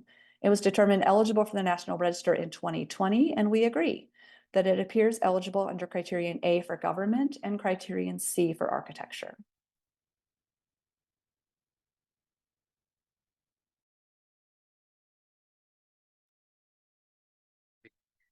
So we'll do our series of public housing here. The Roxborough Housing Authority was established in 1969 and utilized a $2.25 million grant from the federal government to erect public housing on 3 separate sites: Green Gardens, Lee Gardens, and Harris Gardens. A 2024 Public Housing Architectural Context Survey documented complexes in Durham, Fayetteville, Greensboro, and Winston-Salem. The findings of that survey, which evaluated properties for National Register eligibility, can be applied to Roxborough as well. So we'll start with Harris Gardens, the largest of the 3 public housing complexes. This was constructed northeast of downtown in a predominantly African-American section of Roxborough, and even today stands at the city limits. It includes 74 units and 21 buildings arranged along Mount Bethel Church Road, Owens Street, and Monroe Street. Buildings are generally arranged parallel to the street and are largely 2-story buildings constructed in 3 different designs. though several one-story units are also present. All have brick veneers and 1/1 windows. Some feature offset units resulting in stepped facades. A large grassy area is located west of Owen Street behind the buildings and was likely intended as a garden, though was never formally landscaped. Recreational fields are located on the south end of the complex, adjacent to the community building. This one-story brick building includes offices, meeting spaces, and a gymnasium. While the building is constructed of the same brown brick as the residential buildings, it is more modernist in form, with the parapet walls forming strong angles on the facade. Next, we have Lee Gardens. This complex includes 62 units and 18 buildings and is the only one of the 3 complexes constructed largely with one-story buildings and to be arranged with a curvilinear street pattern. The Public Housing Context Survey notes that several pieces of legislation in the 1960s, including the Senior Citizens Housing Act of 1962, led to the construction of more buildings focused on providing housing for low-income elderly residents. The construction of one-story houses with ramps or at-grade entrances appears to have been Roxborough's response to this. The buildings are 1 and 2 stories, all with brick veneers and 1/1 windows. Some feature offset units resulting in a stepped facade. Again, a large grassy area is located in the center of the complex, and an office building stands at the intersection of Lyle and South Streets. The complex was constructed southwest of downtown, adjacent to a predominantly African-American section of Roxborough near Person.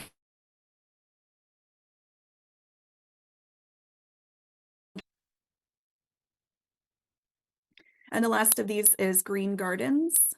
Located in northwest Roxborough, this complex is the only one of the public housing complexes not constructed in a predominantly Black section of town. With 14 units and 4 buildings, it is also the smallest of the 4 complexes and the only complex of public housing constructed without an office building.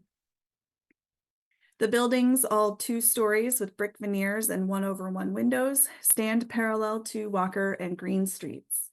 A large grassy area is located at the northwest side of the complex, though was never formally landscaped. All 3 sites appear eligible under Criterion A for community planning and development and social history. The Public Housing Context Study lays out criteria for certain aspects of integrity that should be present for a public housing complex to be considered eligible. These include a substantially intact site plan, a high percentage of original buildings, original building design features, original facade materials except roofs and windows, original architectural ornamentation, and basic characteristics and dimensions of interior spaces. It further notes that because the buildings lack individual distinction, their significance is dependent in part on the relationship of buildings within the complex.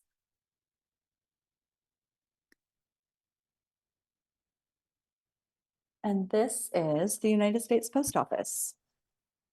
This post office building was completed in 1970, functionally replacing the 1936 post office across the street. It's an example of a 1000 series post office being built with plans published in the USPS, the U.S. Post Office Department's Building Designs Manual. The manuals were printed in 1959 and 1964 and provided plans for both modern and colonial revival style post offices, ranging from 1,000 to 12,000 square feet. This large flat roofed building has a blonde brick veneer, though the upper part of the walls is covered with flush panels that resemble concrete, and the parapet is topped with aluminum flashing. The left end of the facade features a continuous aluminum framed glass wall sheltered by a shallow flat roof on square columns. According to a 2012 USPS Nationwide Historic Context Study, quote, "The 1000 series post offices are significant in the area of community planning and development for their association with changing demographics and the rise of suburbia that had an important influence on the policies of operating the Postal Service," end quote. That report also indicates significance under Criterion C for architecture. The style emphasizing efficiency and clean lines, and the suburban site plan reflecting a concern for convenience in an auto-oriented society. And that is all for infrastructure and community planning.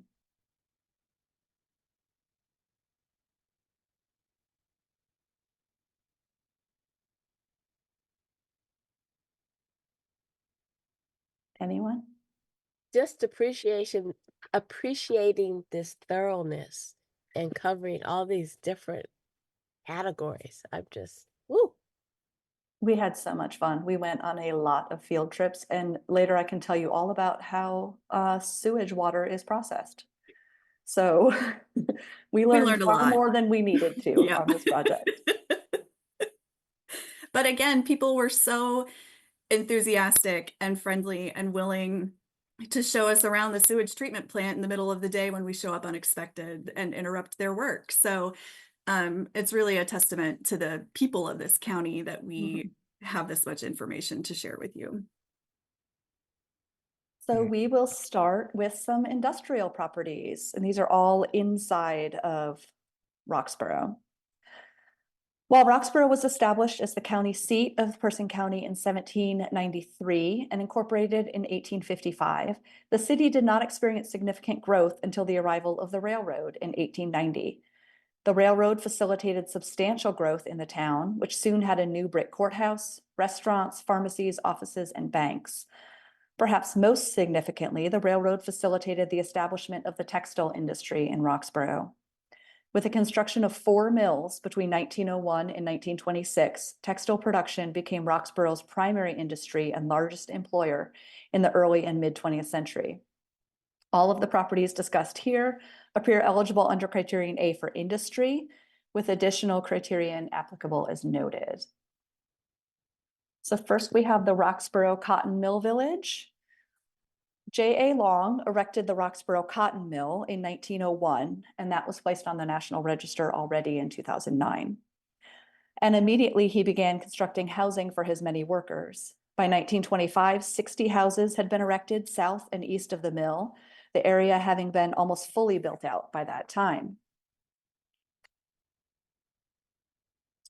Narrow paved streets are arranged in a loose grid extending south from Church Street, with the only access via the intersection of Church Street and Lake Drive, which extends north-south between the mill and the village. So on this plat, the mill is to the northwest of that plat. Housing in the village includes a hip-roofed 3-bay house with inset front porch, a 3-bay single-pile house with a gabled rear L, a wide hip-roofed 5-bay house with shed roof porch, and a hip-roofed duplex. Wood weatherboards, 2/2 wood sash windows, 6 slight over 3 panel doors, turned porch posts, and interior corbelled brick chimneys are all typical. In 1961, the company platted the village in preparation for the sale of the housing into private ownership. At that time, this part of the village totaled 64 houses and also included a Methodist church and the East Roxborough School, which has since been converted to housing. While material replacement is common in the Mill Village, there's very little infill. The village retains its original street pattern, topography, landscape features, and repetitive building forms, making it easily recognizable as an early 20th century mill village. In addition to industry, Roxborough Cotton Mill Village appears eligible under criterion A for community planning and social history, and under criterion C for architecture. The Longhurst Mill is on the north end of town. This sprawling mill complex was the second cotton mill constructed in Roxborough, erected by J.A. Long as an associated plant to his 1901 Roxborough Cotton Mill. The main mill and associated structures were constructed beginning in 1904, and the mill opened in 1907. The mill was dedicated to spinning cotton, though initially did some dyeing of cotton as well.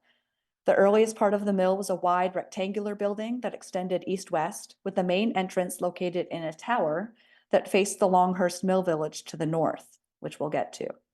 A picker room was located to the northeast, connected by a hyphen. An opening room, boiler room, and switchboard room were constructed at the southeast corner of the main mill. A railroad spur extended from the main north-south rail line and ran across the south side of the mill. Raw cotton storage warehouses were located adjacent the railroad spur opposite the mill. The mill was enlarged about 1935 with a large addition to the south, its architecture echoing that of the original mill. The majority of the interior retains wood floors, wood and metal posts, beams and trusses, as well as original stairs. While windows have largely been bricked in, steel sash windows remain on the monitor, and most first floor windows actually remain behind the brick infill. The National Register nomination for the Roxborough Cotton Mill noted that in 1912, Longhurst Mill increased its spindle count by 5,000 spindles. After World War I, another 10,000 spindles were added to Longhurst Mill, bringing its total to over 25,000 spindles by 1919. About 1973, the company was sold to Toltex, a Martinsville, Virginia company, and the mill closed in 2001 and went into bankruptcy. While windows have been infilled, the mill complex retains a high degree of material integrity, both on the interior and exterior. In addition to industry, Longhurst Mill appears eligible under Criterion C for architecture. An extra fun fact about this mill is we found a kitten and I adopted it. Never know what's going to happen in the field. So the Longhurst Mill Village Historic District. Worker housing for the Longhurst Mill was constructed north and west of the mill, with 104 houses constructed in total by 1961, when the housing was sold into private ownership.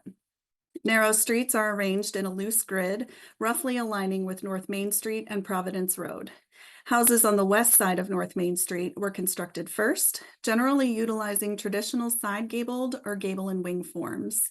Sanborn maps show roughly 45 houses in this part of the village by 1925, though teardowns and some infill in this area are more common, resulting in a lower density of historic structures. Housing north of the mill was constructed after 1914, the forms consistent with those built for the Roxborough Cotton Mill and Cavell Mill in the 1920s.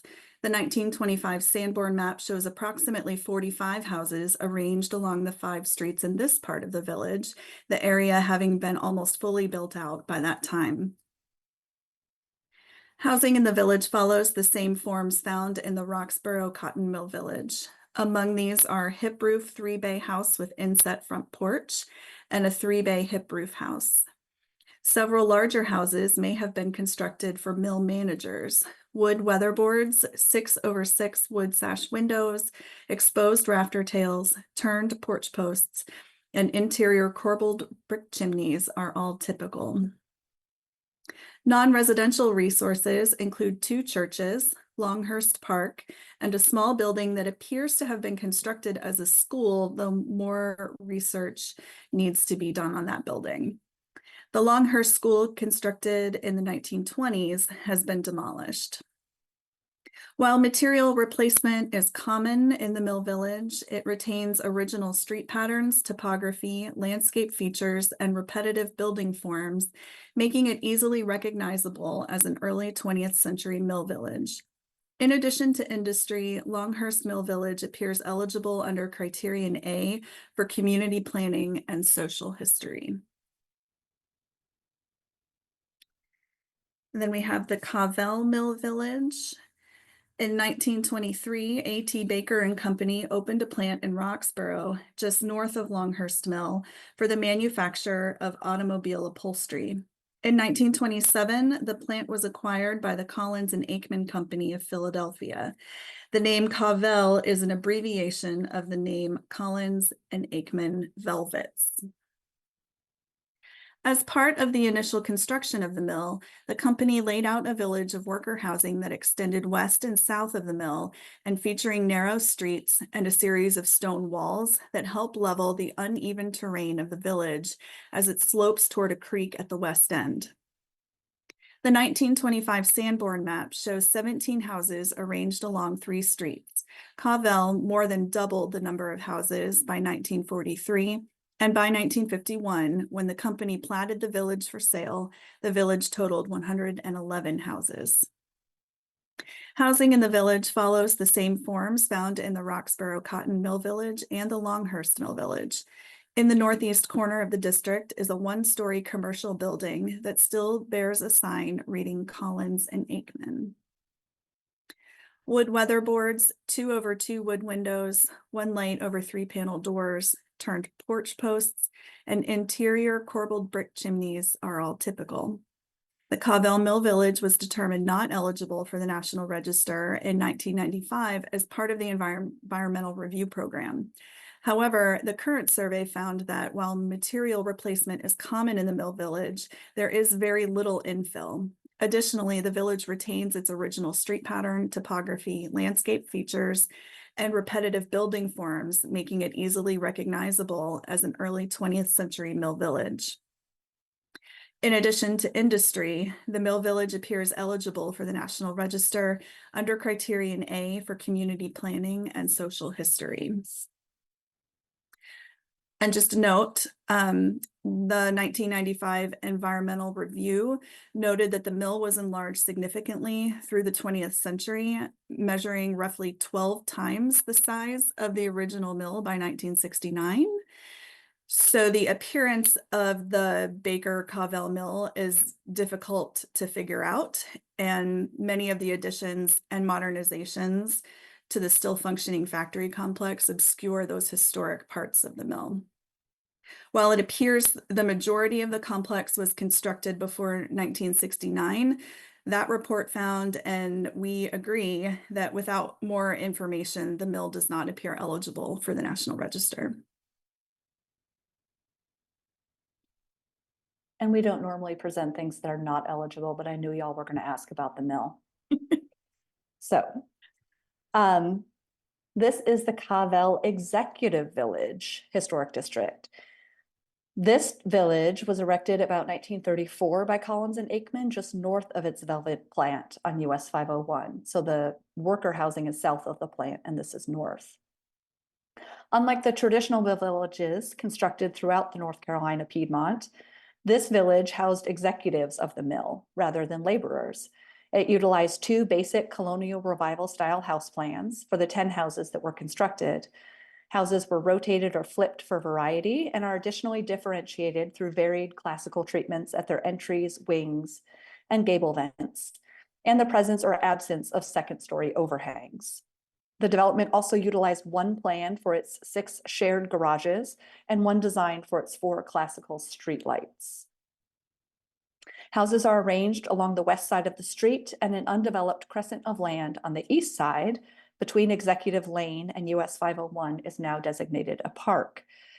The houses were built by the company in a single building campaign and remained under company ownership until about 1951, when both these houses and the main mill village south of the mill were sold.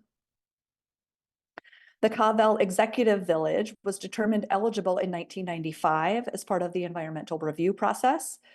The current survey found that despite material alterations to most of the buildings, the village remains a unique example of mill-owned housing for company executives rather than laborers, and is thus eligible for the National Register under Criterion A for industry and social history, though is not likely eligible under Criterion C for architecture.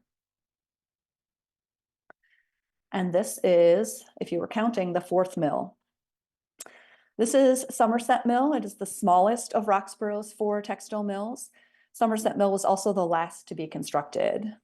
It was incorporated in 1925 and the building completed by 1926. By 1931, the mill had already completed an addition that doubled its manufacturing capacity. By the late 30s, the company was producing cotton towels. The core of the mill building is 1 story with a very low sloped front gabled roof with monitor and roof brackets, and it's partially obscured by these later additions, but you can see it on the top right. The building has a concrete foundation, brick exterior, and original grouped steel sash windows that cover the upper 3/4 of the wall surface, extending nearly to the roof line. Original metal windows also remain on the monitor, and many of the windows on the side elevations remain in place, although obscured by vertical metal sheathing on the exterior. So on this bottom right, you see this vertical sheathing. The windows are all just underneath that. 1-story flat roofed wings on the north and east elevations obscure part of the original mill building and were likely constructed in the 50s, 60s, and 70s as the mill changed ownership. The site also includes a fiber room, boiler room, water tower, and a small collection of mill housing across Old Durham Road to the east. The interior of the mill retains wood floors, exposed steel post and beams, and wood sheathing on the underside of the roof. Wood trusses are exposed at the monitor roof. While some partition walls were constructed in the space, few extend all the way to the ceiling, and the majority of the building retains its open floor plan. At least 8 mill houses remain extant east of the mill on the east side of Old Durham Road. The one-story hip-roofed frame houses were constructed using the same plans used for mill housing in the other 3 villages. Given the small number of houses and their inability to stand alone as a Mill Village Historic District, any designation of the Somerset Mill should include these houses.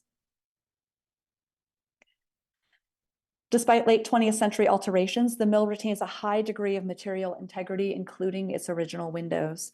The Somerset Mill and Mill Village appear eligible under criterion A for industry and C for architecture.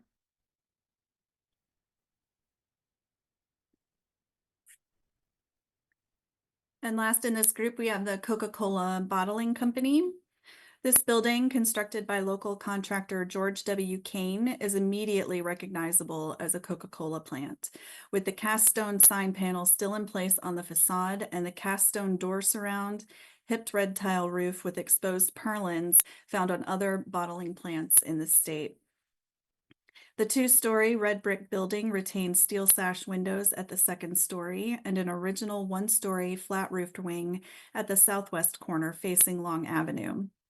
A large 2-part flat roof wing to the south is of later concrete block construction. The company was established about 1913 as the Roxborough Bottling Works, occupying an earlier building.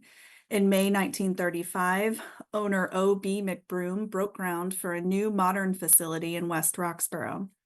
The building was completed by October of that year, and with the new facility, the company was able to increase capacity to 60 cases of Coke per hour. While the first floor of the 1935 building has been updated over time, it retains original tile floors. The 2nd floor space was rehabilitated as a small apartment.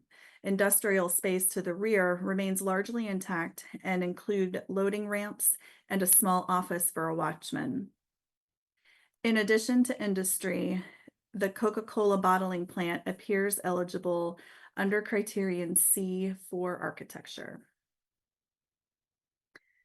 And that's it for urban industry. If there are any questions or comments? We're almost there. So we'll move on to urban historic districts. The earliest residential areas to develop outside of the mill villages extended north and south from downtown along Main Street. By the 1920s, the town had also expanded to the west on the west side of present-day US 501. Southwest of town, initially outside the town limits, African Americans settled in a residential area surrounding the Person County High School. The 4 districts presented here illustrate the largest collections of intact early to mid-20th century residential development in Roxborough. All appear eligible under criterion A for community planning and development and criterion C for architecture. The first is the North Roxborough Residential Historic District. This includes the area north of the city's commercial core and is generally bounded by North Lamar Street on the west, Walker Street on the north, the Norfolk Southern Railroad, and North Fouché Street on the east, and by the Roxborough Commercial Historic District to the south. This district contains roughly 100 1- and 2-story dwellings constructed between 1842 and 1960. Nearly 1/3 of houses in the district were built prior to 1910. The oldest house constructed in the district is the Roxborough Male Academy, a Greek Revival style building built about 1842. Other houses from this period were constructed in the Queen Anne and Free Classic styles. Roughly half of the dwellings in the district were built between 1910 and 1939 during a noteworthy period of growth in Roxborough's history. They generally include examples of the Classical Revival, Colonial Revival, Tudor Revival, Craftsman after 1940, largely minimal traditional, transitional ranch, and ranch styles. A number of early and mid-20th century duplexes are located in the district, mimicking the styles of the single-family houses. Outbuildings associated with some of the district's dwellings include detached single-car garages or small storage sheds. Non-residential buildings include these 3 churches. A 2020 report prepared for the environmental review process found, and we agree, that the North Roxborough Residential Historic District appears eligible as it reflects significant trends that shaped the expansion of Roxborough in the early 20th century and includes a variety of distinctive architectural forms and styles. While material alterations are common, on the whole, they do not diminish the historic character of this architecturally diverse residential area within the city of Roxborough. Extending south from downtown is the South Roxborough Residential Historic District. It includes just south of the commercial core. It generally includes dwellings on both sides of South Lamar, South Main, and Academy Streets. This district contains roughly 90 1- and 2-story dwellings constructed between 1875 and 1955. The majority of buildings within the proposed district were constructed before 1910 and include examples of the Greek Revival, Italianate, and Queen Anne styles. Approximately 1/3 of the dwellings in the district were constructed between 1910 and 1939 and include examples of the Classical Revival, Foursquare, Colonial Revival, Tudor Revival, Neoclassical, Prairie, and Craftsman styles. About 20 houses in the district were built between 1940 and 1955, most on side streets or on infill lots between older buildings. These were generally built in the Colonial Revival, minimal, traditional, and transitional ranch styles.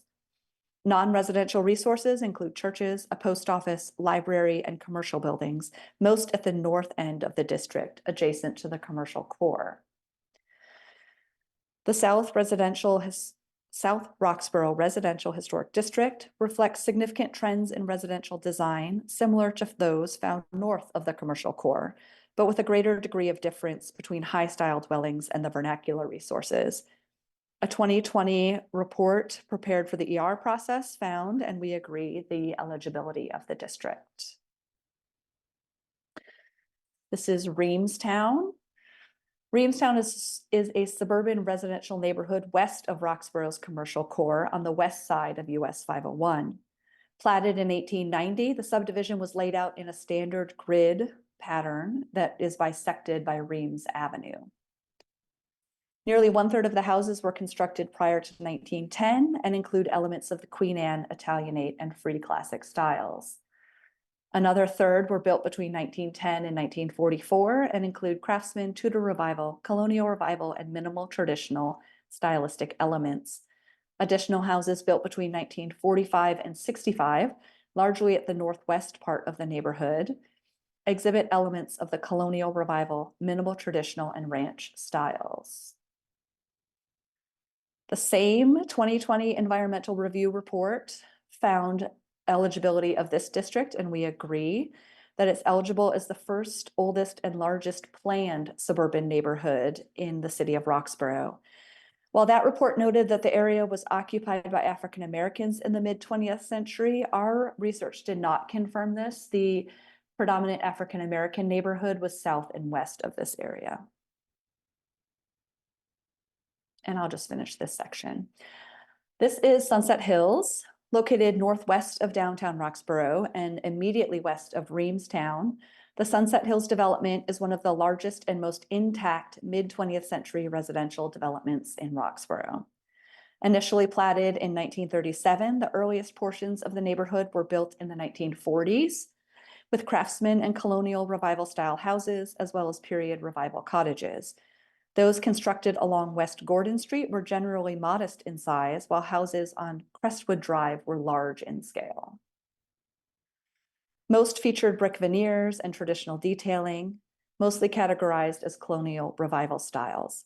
Later houses on Seavers Circle, Charles Circle, and the west end of Crestwood Drive include minimal traditional and ranch-style housing, most with brick veneers. While West Gordon Street and Crestwood Drive continue the street grid established by Reamstown, Seavers Circle and Charles Circle utilized U-shaped roads, allowing for interesting views and vistas as one moves through the neighborhood. Mature trees throughout the development, as well as the planned green space in the center of Seavers Circle, contribute to the park-like atmosphere. The neighborhood's an excellent example of early to mid-20th century residential development and traditional architectural styles of the era. And it appears eligible under criterion C for architecture.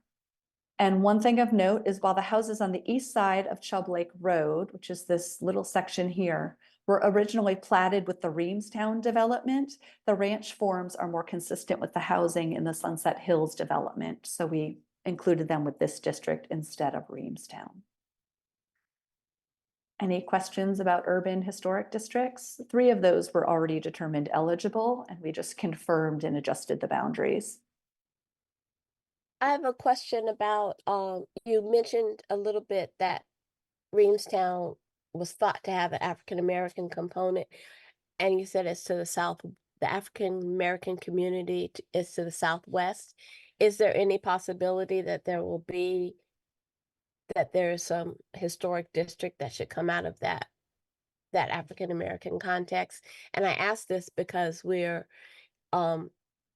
got 2 communities, one in Fayetteville and one in Greensboro, that are African-American historic neighborhoods that are coming up.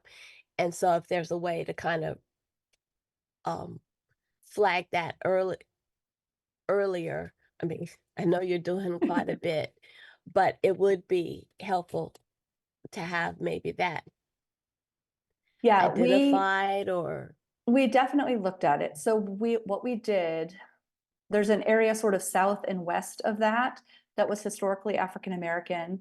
And it was one of the town, city of Roxborough, requested that we look at the mill villages and at the African-American part of town. It's really tricky because some of it, like in Greensboro, the oldest parts started out as white housing, and then there is a section, but it architecturally is really kind of a mess, and there's a lot of infill. So there's little pockets of 5 or 6 houses here and a couple of houses here, but it doesn't really read as a district. So what we did do in terms of survey was that we focused a lot of survey effort in that area. We did not individually survey any single buildings in these historic districts because we thought these are districts that will be easy for someone to go back and look at later.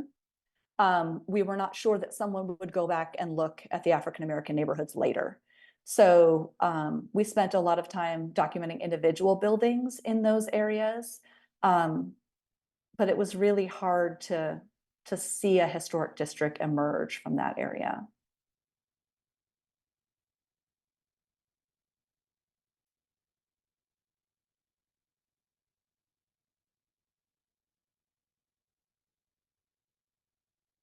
Anything else? We're almost done. You guys are going to get out before noon. We only have 4 more. And they're good ones. This is the last category. We may use every minute of our 3 hours, but we're in the home stretch. Okay, 20th century residential properties. Most of the early to mid 20th century residential resources in the rural portions of the county were documented as part of multi-generational farms and were not evaluated as individual resources. Likewise, within Roxborough, most early to mid 20th century resources fall within the proposed historic districts. However, a number of buildings displayed distinctive architecture and were thus evaluated individually. Additionally, Roxborough, like cities throughout the country, experienced significant population growth in the post-World War II era. While none of the post-war neighborhoods rose to the level of National Register significance, several modernist-style buildings do stand out. The 4 houses presented here appear eligible under criterion C for architecture. So the Walter and Annie Laurie Woody House.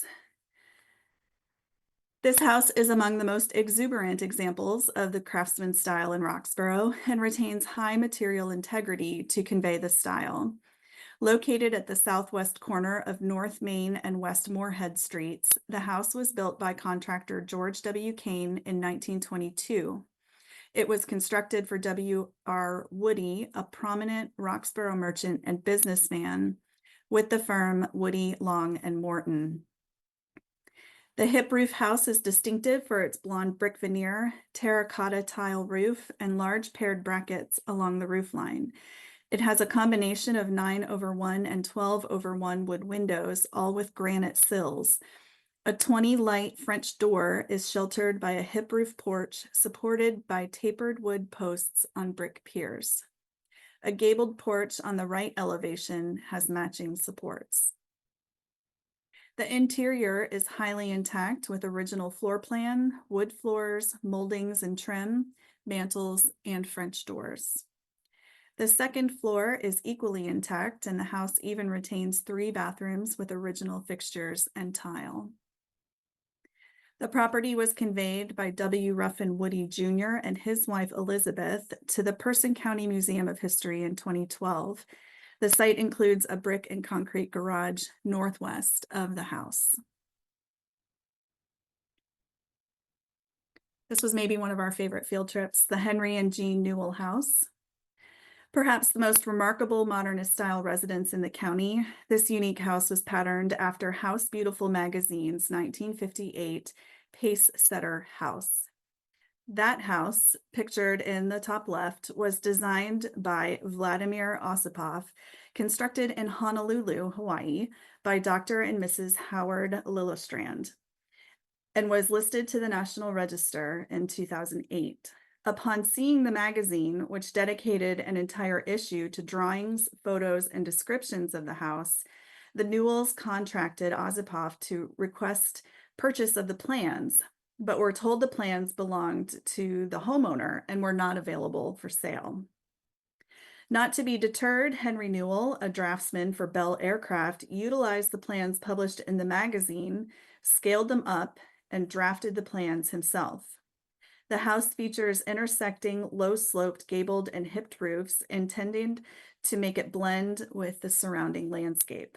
It is set into a low hillside with the main level approached from the north and a basement level visible on the south.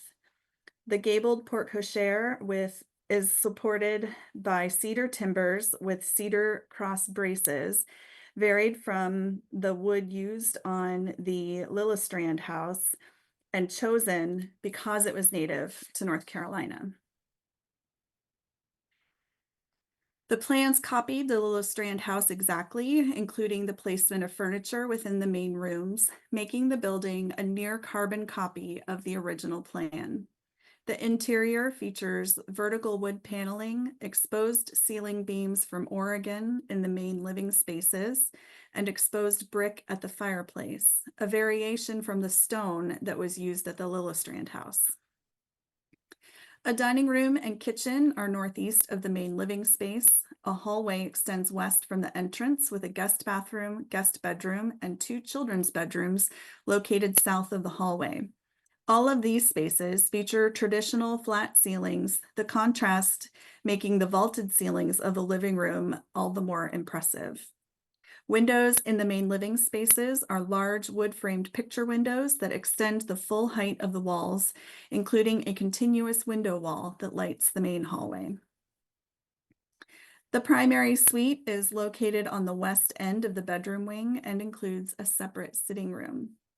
A basement level pavilion playroom, constructed as an open air space, was enclosed with full height glass in 1991, the only change to the original plans. This is the Donovan O.M. and Mary J. Harper House. This is perhaps the most overtly modernist style house within the Roxborough city limits. The Newell House is just outside the city limits. This house was constructed in 1971 in a historically African-American part of Southwest Roxborough. Donovan and Mary J. Harper purchased the property in 1970, and Donovan, an educator by trade, designed and constructed the house himself. The house features a one-story flat-roofed section on the left that contains the public spaces and a shed-roofed wing on the right that houses the bedrooms. Both sections are covered with white Roman brick veneer and feature deep overhangs at the roof lines. The entrance features paired 8-panel doors, full-height side lights, and a 3-part transom lit by pendant lights. The interior retains not only its original split foyer plan, but nearly all of the original features, including carpet, wallpaper, and colored trim, bathroom fixtures, and switch plates. A planter in the entrance took advantage of the light provided by the side lights. White brick fireplaces are located in the main living room as well as in a basement level family room. A carport is located at the north end of the basement level. The Harper House is significant as a vernacular interpretation of modernist architecture. And our very last one, the Home Savings and Loan Association. Built in 1964, the building is one of a number of mid-20th century modernist buildings constructed in Roxborough, though one of only a handful to have been constructed by the private sector. The building has a steel structure with brick and glass curtain walls and a flat roof that projects significantly from each elevation, supported by metal posts on the facade, where an entrance bay projects from the otherwise rectangular building. The side elevations feature 3 light awning windows with aluminum sashes. The interior was documented in 2020, and that survey found high material integrity with original materials, including terrazzo floors, bathroom fixtures, kitchen cabinets, stove and sink. This seems like the wrong thing. I don't know why they'd have kitchen cabinets, but it has a lot of original interior features, including a service counter, teller's window, and glass and wood floating panels behind the teller's window. That 2020 ER report found, and we agree, that the Home Savings and Loan appears eligible for its mid-century modern design. And I promise we'll stop talking now.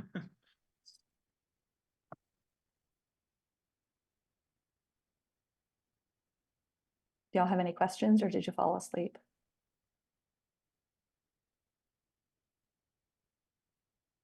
I just Not want to echo that, as others have said, it was fascinating to get to see an entire county's life over a 100 or 200-year period of time, from all the different aspects, from education to swimming pools to gas stations to farming to the armory. So what a wonderful experience. And I wanted to applaud you again for all the detail work here. It's very, very interesting.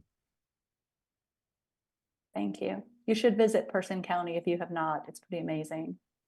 One question I had, given that it's a border county, especially with the tobacco and other industries there, to what degree did they face Virginia in terms of transportation and commerce versus Raleigh?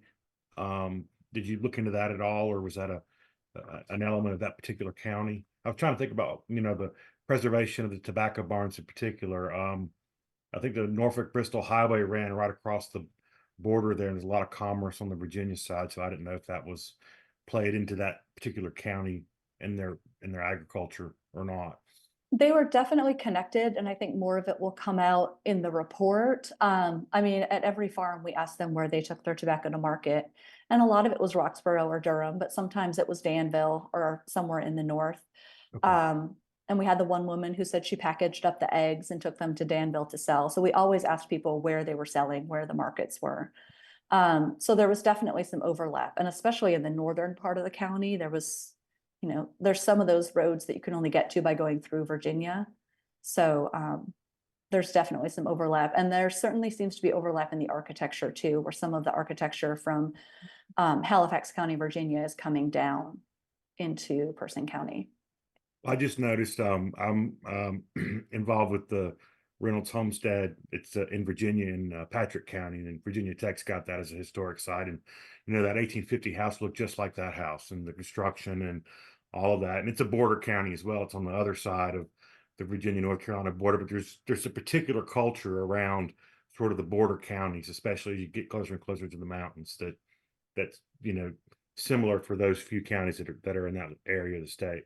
Yeah, and we definitely saw some houses that felt like they belonged in Caswell County because they just look like the stuff that we see in Caswell County and Yanceyville. So there's definitely the county borderlines don't mean anything in terms of how people are living.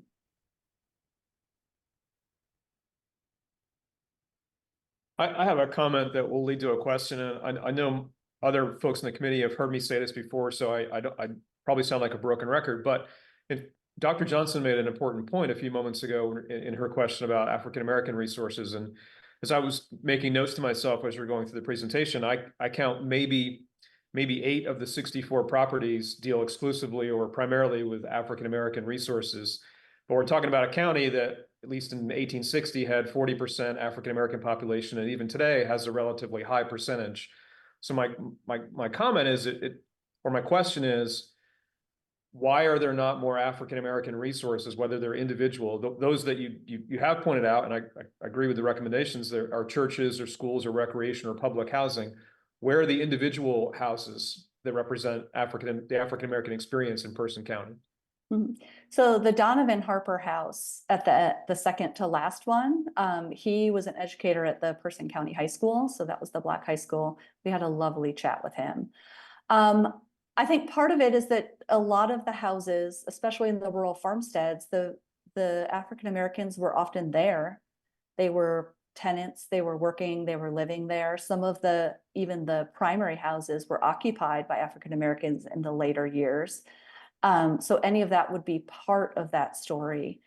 We didn't come across a lot. There were little pockets where there were early 20th century African-American landowners. But some of it is just that, and we had in our initial list, more African-American schools and funeral homes. We found one Rosenwald school, but these buildings are more than partially collapsed. They were sort of hanging on by a thread, so staff didn't feel like they were worth moving forward since they will probably not be here in a few years. So, I mean, we definitely struggled to find those. We, as we're surveying in general, we're working in Vance County now, try to lean into that. So all things equal, we're more likely to survey a Black church than a white church, just because we already know the history of the white churches. It's not that it's not important, but so, and we did survey more African-American single family homes in Roxborough than we did white houses. They just architecturally were not particularly significant and didn't hold together as a neighborhood. So we tried to focus more energy there, but we didn't have enough of them that rose up to the National Register. Sherry, do you have any? Yeah, I mean, I think part of it, especially in town, it was a lot of ranch houses, ranch neighborhoods, post-war, veterans programs, helping them build and things like that. And there are so many ranch houses that it's basically impossible to evaluate them in context of each other because they're all the same. So there were a lot of places that we wanted to, but just didn't feel like they were quite there. And that's not to say we didn't miss something, and it may come up as we are writing the report. There may be other histories. But I think Heather makes a good point too. A lot of that's covered in the agricultural history with all of those tenant houses that are remaining extant. And maybe we just need to highlight that more in the way that we write it. Well, this is David Ruffin. Excuse me. I'd like to just concur with Sean's comment. Having grown up in also a border county to Virginia in Hertford County, which is east, obviously Vance is east of Person, and therefore you are going to be looking at anything east of Person is even more predominant historically African-American. Even in my youth, many years ago, we were 60% African-American in Hertford County. So my point there is what I'm sure you're doing an earnest effort, but I think certainly in that region, particularly the further you go east, you're going to really have tremendous amount of historic population of African-American, and we'd hope certainly that there would be even more and more opportunities to highlight that.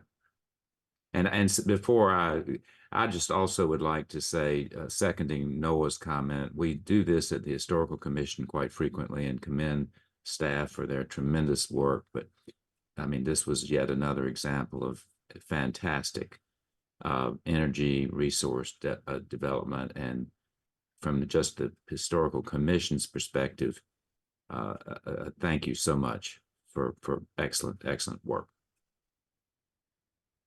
And I was gonna add back to Sean's point. One of the ways in which the story, the narrative about the African American presence may not be in these architecturally interesting homes because of economic disadvantage and disenfranchisement that occurred. And you know, that history is what comes through. And so when you say tenant houses, I see sharecropper.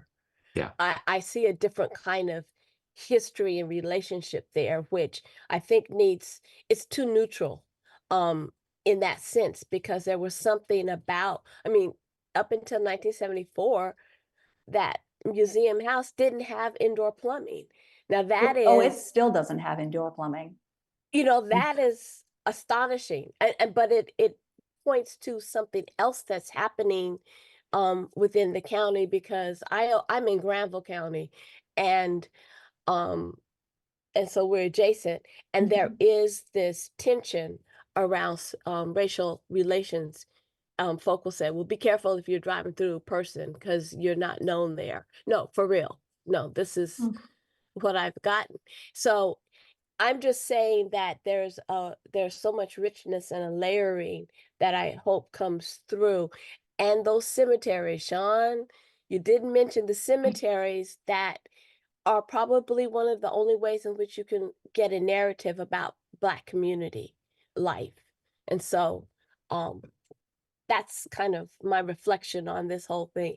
And it is comprehensive. I agree. So now we can get into the nuance of what does some of this mean? Yeah, and we have lots of sources talking about sharecropping and tenant farming. It's all sort of fluid based on what the individual contract was with different people, but we have the social scientist stuff from UNC from the 1930s, which is amazing, but was mostly focused on white farmers. We have a memoir that's largely focused on white farmers. But we have all of that stuff that Randy Hester has collected on the Lawson family, and he has just reams of information and oral histories and things. So I think we'll rely a lot on that as well. I just want to make one quick comment too about, and this is a little out of the box, but for the future, like one of the comments you made on the same topic was that some of the resources, especially schools and other community buildings, you see like partially, you know, there's not much building left perhaps, but from an archaeological perspective, that it's becoming or is an archaeological site. Not that all these places aren't or might have associated archaeological elements as well. And that's another way to help tell the story. Cemeteries also, you know, obviously important, but even civic buildings and schools, like there's been a recent a dissertation out of Chapel Hill on like the archaeology of Rosenwald schools. And so that's really a growing area of research, and that can also help tell that story. So I know that's not your all's areas and you've done an amazing amount of work, but if there is a resource like that where you think, gee, this would, if it was intact, would have been, you know, a really good candidate. Maybe there's a way to be out of the box and bring in a colleague or someone who can look at the D potential for D. Yeah, and we did, I mean, we still surveyed all of those properties, so they still all have files and records and dots.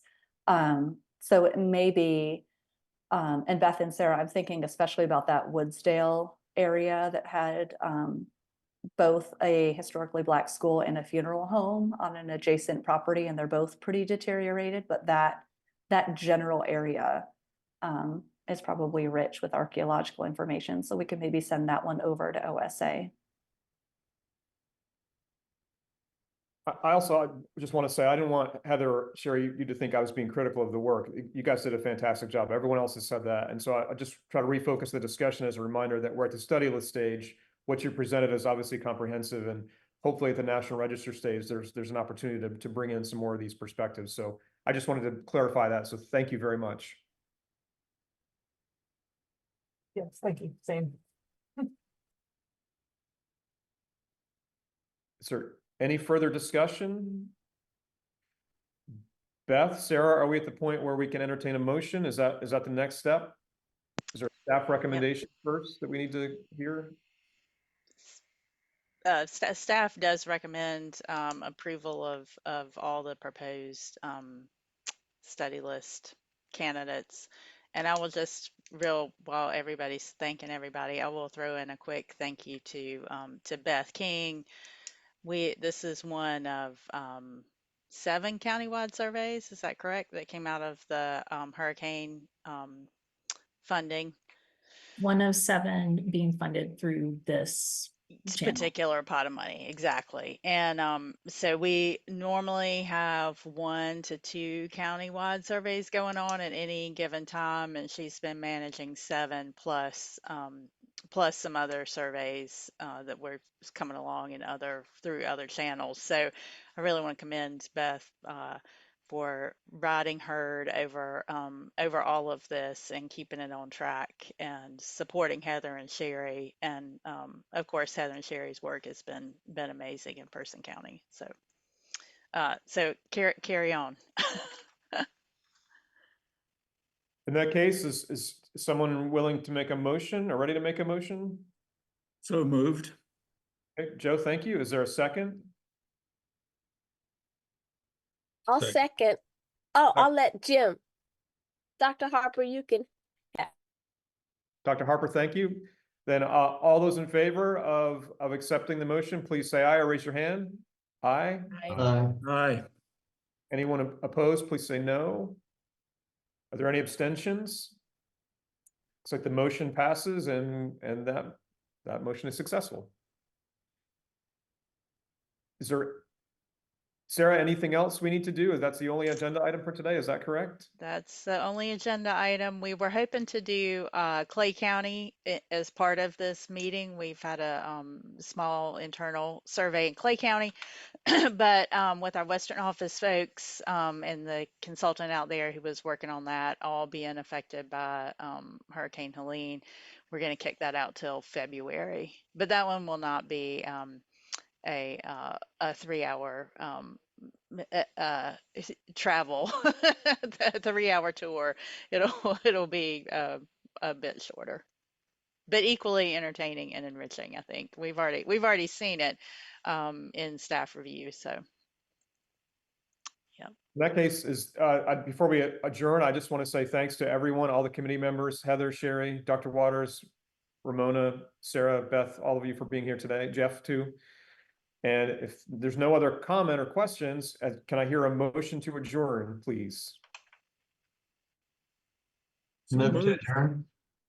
I believe I got David Birdstone with a second by Joe Opperman. So all those in favor, please say aye. Aye. Anyone Aye. opposed? No, any abstentions? Then I believe we are officially adjourned, and thank everyone again. We appreciate your time today. Thank you Thank all. you all for Thank hanging you. in there with Thank us. you. Thanks. Excellent.